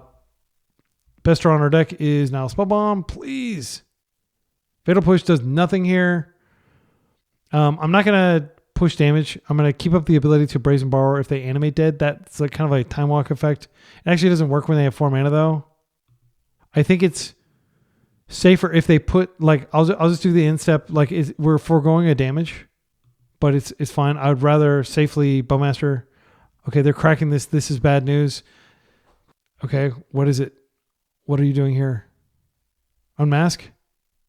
Hardcast unmask, please. That's totally fine. I don't mind that. Okay, there's the reanimate. So now, sadly, I think we do need to crack the clue. Yeah, and this probably just came off the top of their deck. Bouncing it to hand is not good enough. I mean, we could just bounce it to hand with the ability on the stack, but they have so many things over there. If we draw exactly Force of Will, that's good, but we've already drawn one. So we've got 3 hits and 47 cards. The correct thing to do is to wait, let it resolve, bounce it. I believe that in my bones. Then we can Thoughtseize next turn one of the cards that's in their hand if they don't have a way to put more stuff in their graveyard. They are going really low here, though. The main concern I have is they could find like a Thoughtseize type thing, and then this is just sitting in play, and we can't deal with it. Yeah, I'm going to let it resolve. Then when her trigger goes on the stack, I'm going to bounce. Now they had to have something to put her back into their yard. A Faithless Looting or something like that will do. However, it's worth noting they're not playing red, as far as I can tell, so Faithless Looting may not be in there. So Douthie Woodwalker, they have another Goro. They have Cabal Therapy. They can therapy themselves, and then they can Goro's Vengeance. Yeah, so I think we lost. We definitely put up the best fight we could. If they take a turn to instead Thoughtseize, then we get a turn cycle where we can hit them for some more, but I don't think we're winning. They have exactly 3 mana. So yeah, I think the play is Cabal Therapy yourself and then Goro's Vengeance. This is a 2-drop. And then they can put it back in play and they get a swing and their life is high again and they get another trigger. It does die though. Our hand does not matter at this point. All that matters is whether they hit their fail rate at this point. They're at 6 life. They have 0 targets in their graveyard currently. They have to therapy themselves to get a target in their graveyard, or they could Thoughtseize themselves, which is probably not desirable when they're as low as they are. Okay, they got like 6 cards. Okay, so they chose. Okay, so there's a pedal. I don't think it really matters. I think we don't really care that much what they do here. Just pedal therapy, Douthie Woodwalker, animate dead, Lotus Petal. Okay, so they're targeting themselves. They're putting it in the yard. Now they'll go Goro's Vengeance, and they're going to do it again. All right, they're animating. They actually cast Animate Dead, so they get to keep it this time. They found an Emrakul. I guess they can like discard Emrakul and then instant speed with the trigger on the stack. Goro's Vengeance it. This does not have haste. Like the only thing we can draw in our deck to get out of this is Brazen Borrow, but I'm just gonna see what we draw. They don't have any Force of Wills or anything like that. Like, okay, they chose Emrakul, so they still have the Goro's Vengeance, I think, so they can Emrakul Goro's Vengeance. If you haven't seen a reanimated Emrakul before, you're about to see one. Dark Ritual, just tons of mana. Like, I'm not keeping track of everything in their hand because they've already plunged way into the realm of degeneracy. Good news is we're going to be on the play again. Unmask. Actually, we were on the draw this time. Okay, there's the Emrakul. Trigger goes on the stack. Goro's Vengeance. Gordio. They can attack. It's not lethal. It just destroys all our permanents. They have 1 card in hand. But they have this. It doesn't really matter. They don't destroy all our permanents. They destroy everything but one of our lands. Yeah, I'll take it. Boom, boom. We'll play along. We'll keep a land. Because this dies. Their graveyard gets shuffled in. Actually, their graveyard is already shuffled in. It does die, right? It gets exiled. Okay. So there's nothing we can draw here. I'm just screwing around. See what we would have drawn. Island. I mean, they were really close to death, but the fact that this sticks around, I think we fought through okay, all things considered. They had to keep top decking cards. Okay, so now spell bombs come in. That's what they're for. Force negation comes in. And Consign's pretty bad here. I don't even think it has any targets. I don't think we bring it in. Fatal Pushes come out. We did see Douthie Voidwalker. That is a reason to keep them in, I guess. They're not going to interact with our lands. I'm going to take a Swamp out. I think I'll cut 2 Douthies. Or 2 Fatal Pushes. We can keep some in for the respect of Douthie. Baleful Strix is pretty bad. I mean, technically you can like block an Emrakul or something like that has resolved, but you're so far behind by that point. The fact that it's blue is the only reason I would consider keeping it. Nethergoyf is an early threat that can do damage. But Bowmasters can like potentially lock them out of. But now that they've seen Bowmasters, I think they're likely to not even play it. I think I cut one of the Bowmasters. I'm going to keep Nethergoyf in just because Nethergoyf can come down and close the game before they can draw into a solution much faster than any of the other cards in our deck. This hand doesn't work. We need interaction. Similarly, this doesn't work. We need interaction and land. Cutting down to 18 lands doesn't mean you don't draw lands, by the way. Like some people are like, why are you boarding on land when you're already at 19? A lot of decks play, like Delver historically. Okay, this is the hand right here. Okay, so I'm going to put back the Wasteland. I guess we could have probably boarded out a Wasteland instead of a Swamp. I don't think we're going to be wasting them at all.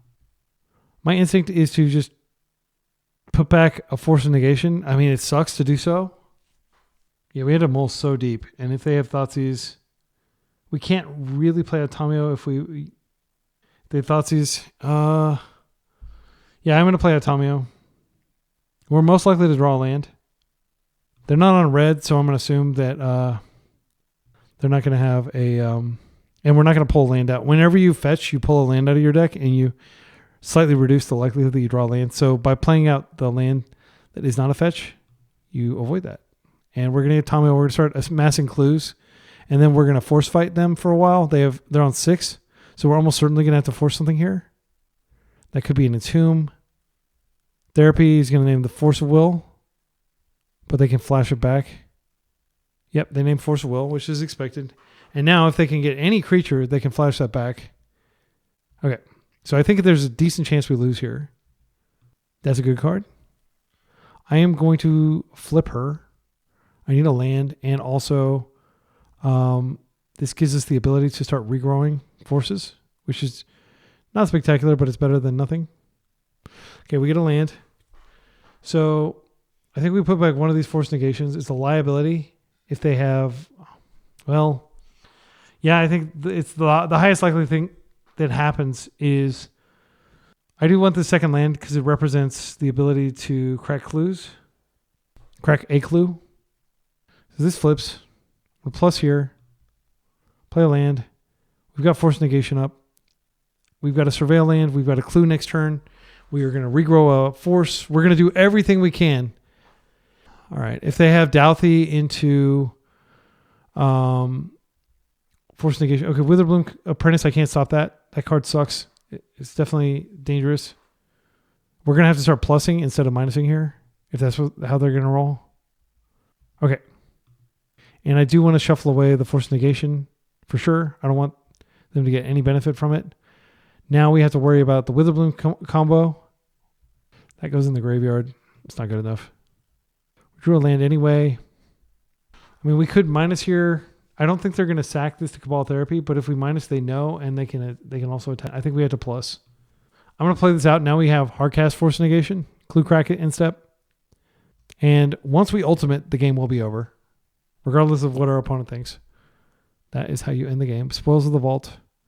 Yes, please kill yourself. Sorry, like die due to your spell is what I meant to say.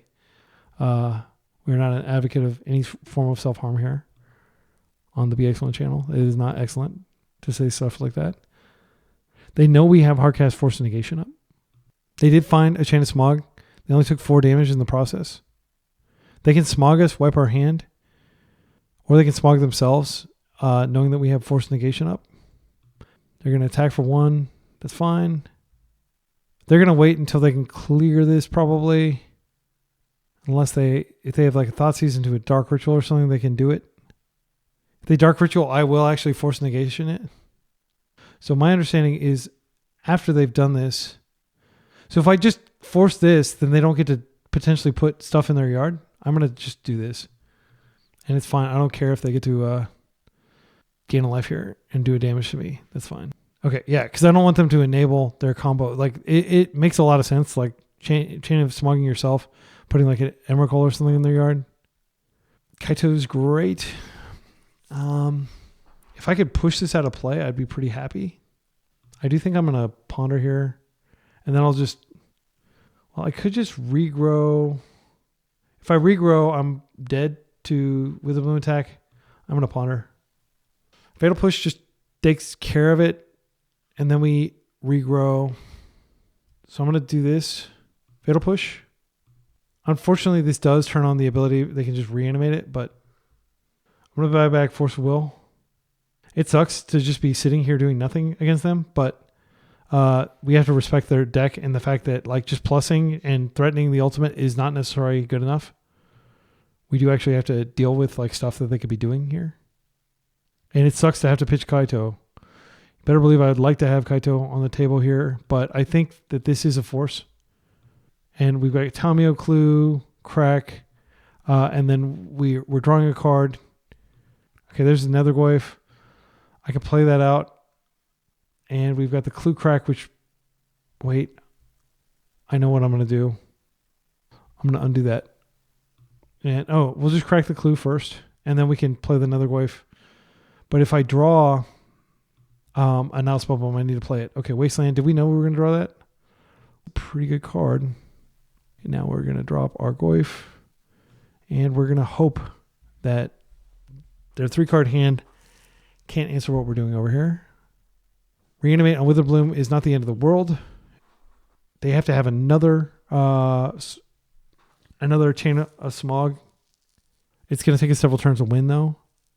I'm going to regrow Force of Negation this turn and just keep beating them down. I can hardcast Force of Negation. Force of Negation does not address a lot of the things they can do, but with Nethergoyf beating down, I think it's fine. If they cast like a Douthie or something like that, I'm just going to accept that we'll still win the race. Okay, Spoils of Vault again. This will be interesting to see what they do here because Nethergoyf can potentially kill them. They could be going for land. Reanimate. Oh, no. Okay. They could have an Entomb now. I wish we could kill them here, but we can't. I'm just going to go ahead and go for the attack. Then I will do the trick with bringing back Force Negation. Technically, I can get Force of Will, which covers more contingencies since they're dead on board. Okay, and they can't even crack that land. They have to win now. They're going to let us kill them. Okay. Unless I'm missing something. Okay, good. Wow, that was intense. And we have to do it again. We did not draw any of our 4 Now Spell Bombs. But we did draw plenty of other interaction. I think Fatal Push is better than I thought it was, considering... I think we bring in the Fatal Pushes and we want to cut some more Bowmasters. Bowmaster's pretty bad against what they're doing over there. I'm going to take out a Wasteland and I'm going to bring in a Swamp. I just got lucky that Wasteland was good. It won't normally be good. And I do want my colored sources. There's a decent chance that they don't have... they're just not going to go for... I'm going to cut... I mean, it feels pretty important to be able to stop their plan B. I'll pull out another... Well... I'll take out a Bowmaster. I really do think Nethergoyf is so much better than Bowmasters in this situation. Like, Nethergoyf hitting for 3 or 4 every turn instead of Bowmasters, which hits for 2, basically, and is like a lot slower to bring out. Okay, we got both, and this is a Spellbomb hand. They've already mulliganed. If they turn one us, and we're so screwed. I don't think we can keep this, even though this is an insane hand. Let's mulligan. This is basically the same hand. 2 Spellbombs. If only we could find a hand that had both a Nile Spellbomb and a Force of Will in it. They're going to 5. I am going to assume they are going to be aggressive here. I'll keep this. We'll put back the Fatal Push and one of the forces. We are gearing up for war here. I want my 50 play points, damn it. All right. Fatal Push goes back. One of the forces goes back. And I could have definitely put 2 forces back, but I'm worried that they're going to have some sort of Thoughtseize thing. I can let Thoughtseize resolve. I think this is a force of negation. Yeah, that's like the world's saddest force of negation right there. But they don't have it in their yard anymore. They can't use it later. We still have force. We would have lost the ability to force. They would have definitely named Force of Will there. We drew a Fatal Push, which is great. So we've got that angle covered. Brazen Bar is a blue card for force, but I want to land. We're likely to draw more cards anyway. If they Thoughtseize, we just let them take one of our forces. They've got their mana, Lotus Petal, and they could think like, oh, they were just doing that because they didn't want to show us their hand. Witherbloom, that comes in. All right, staying alive.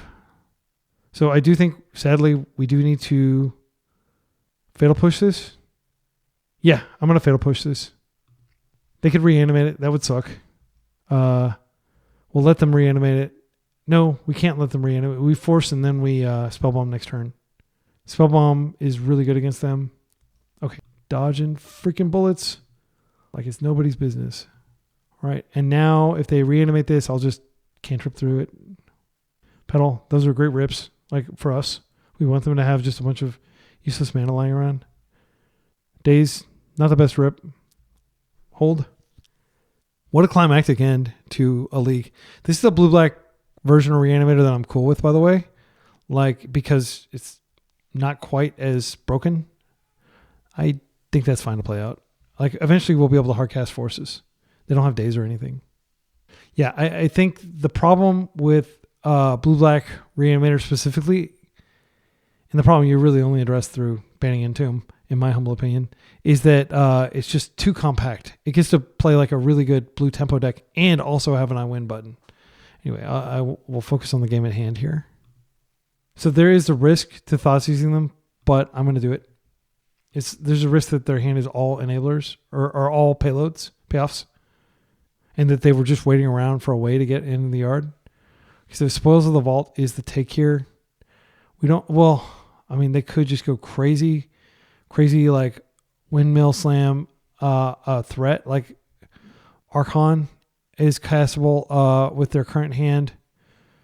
Yeah, Spoils of the Vault is the card though.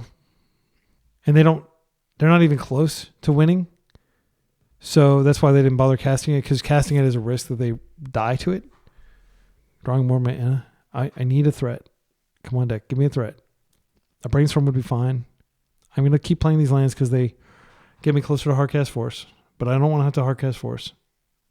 They're surveilling. They could surveil a fatty into the yard, but I have that covered with the Nile Spellbomb. What I really fear is just Thoughtseize into therapy again. They know I have a force. I'd rather hold on to one force than no forces.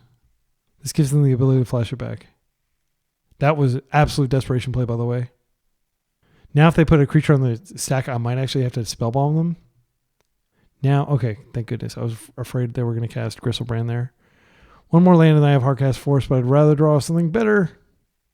Okay, I will play that. That's not the absolute worst. Worst case scenario now, we can crack to potentially find a blue to force a Hardcast Gristlebrand.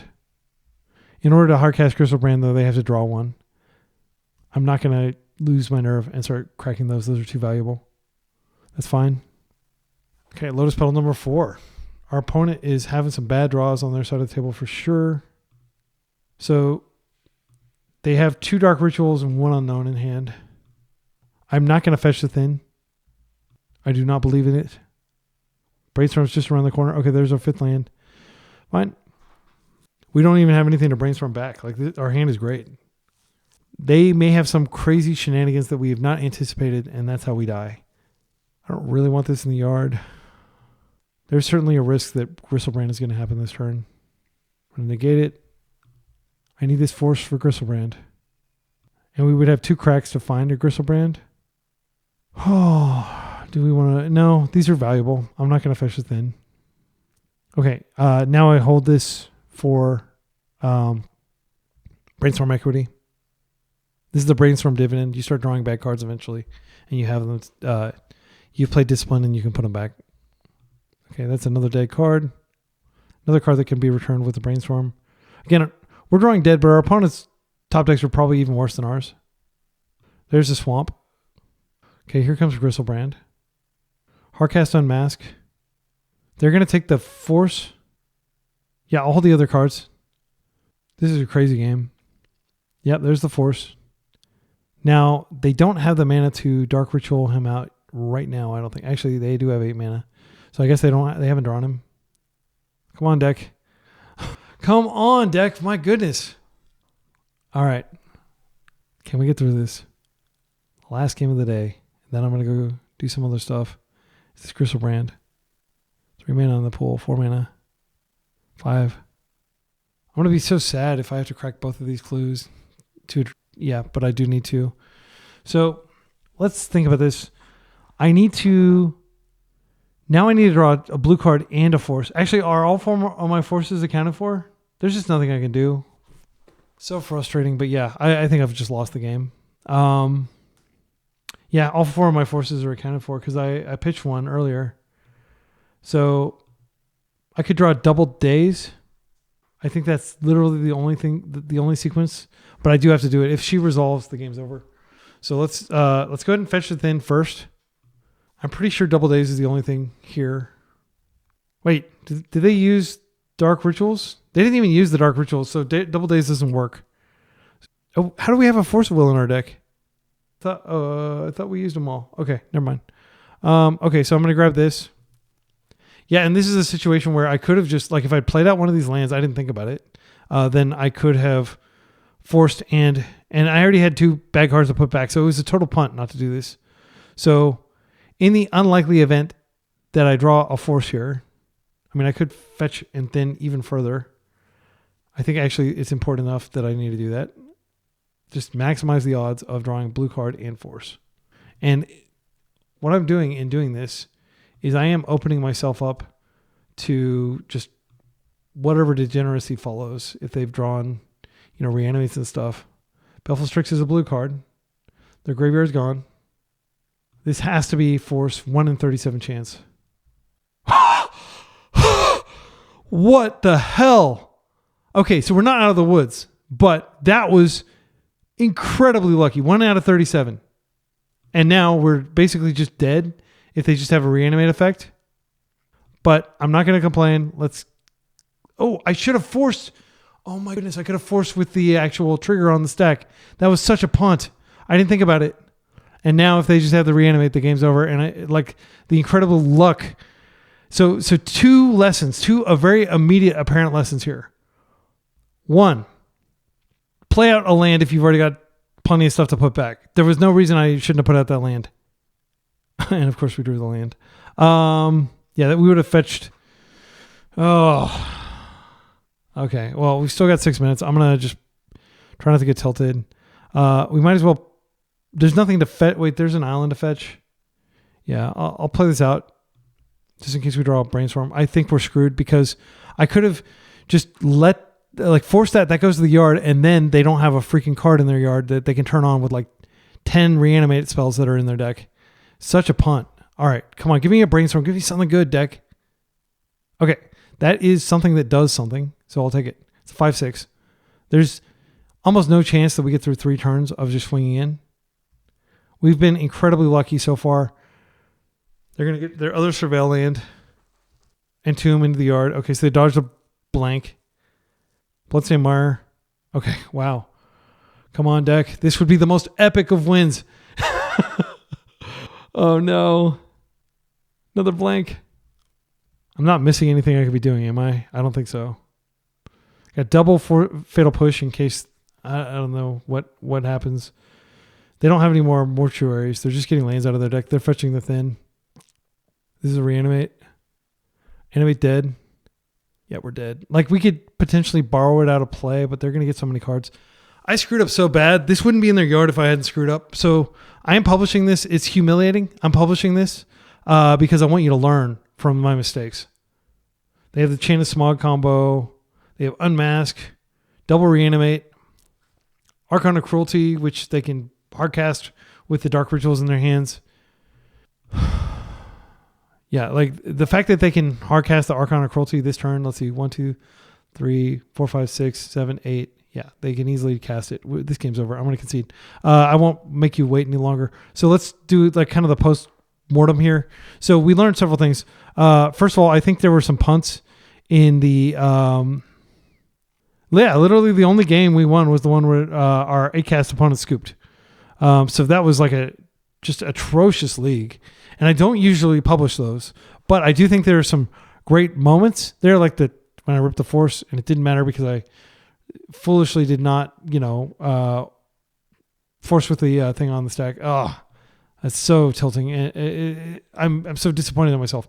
But my whole goal is just to be excellent, and you have to make a lot of mistakes, and it's much better to make a mistake in a league where you were like barely in the money, you're barely even going to get your points back, than it is to make a mistake at Eternal Weekend or some other big tournament. The Hunter Burton Memorial Open's coming up. Yeah, there was no reason to let that. I'm sorry, I keep saying it. I'm going to be freaking seeing it in my sleep. I'm going to be seeing me passing priority. Okay, yeah, go ahead now, Spell Bomb. Like, after you draw the card, you get the ability. Wait a second. When it's put into the graveyard. Yeah, while the ability's still on the stack, and you can force, and then you can, after you force the card and it's gone to the graveyard, then you nuke their graveyard, and then they lose their reanimation target. So, yeah, just bad play on my part. But I hope some of my plays were good, and heads up. And I'm definitely going to put a warning in this video that, like, if you cringe at punts or something like that, to like skip the videos, because like that final round, man, so brutal. All right. Well, I've taken enough of your time. I hope you're enjoying these videos. I do think blue-black is a great control archetype, even though control is very hard right now. And the reason control is very hard right now is because there are just so many different axes you're being hit on. You can't really be prepared for cards like Legolas Quick Reflexes. Like, frankly, our deck just doesn't do anything about that. No deck does anything about that. And when it's on some creature that's, going to be able to attack for lethal or something like that, it's just this extremely clutch card that, frankly, they shouldn't have printed, because it's not really fair to control decks to have this just nutty card that they can't even play around. And I mean, people might be like, it's not fair to us that you have Force of Will. I'm like, sorry, but Force of Will is like, we don't even want Force of Will. Take all the Force of Will targets out of the meta, and I'll happily give it my Force of Wills. I don't like Force of Will as a card. I'm going down a card, taking damage. What I like is not having to play, or being able to play fair Magic, and Force of Will is just the price of admission for fair Magic if you actually want to win, more than half of your games. If you're cool with losing a lot of games but just dominating games where you're up against fair opponents, play Depths. It's a good deck. Anyway, I'll leave it there. On a positive note, that, again, 1 in like 36 chance of drawing the Force of Will there and drawing a blue card. That was, I'm not going to calculate the odds of getting blue and getting Force, but it was very low. And there was a punt where I didn't play out a land, and I was like, no, I can't hard cast Force. It wouldn't have actually mattered in the sequence that we drew them. So my deck like bailed me out in such a specific way. And then I proceeded to throw it all away. So particularly traumatizing. Until next time, be excellent to each other and party on.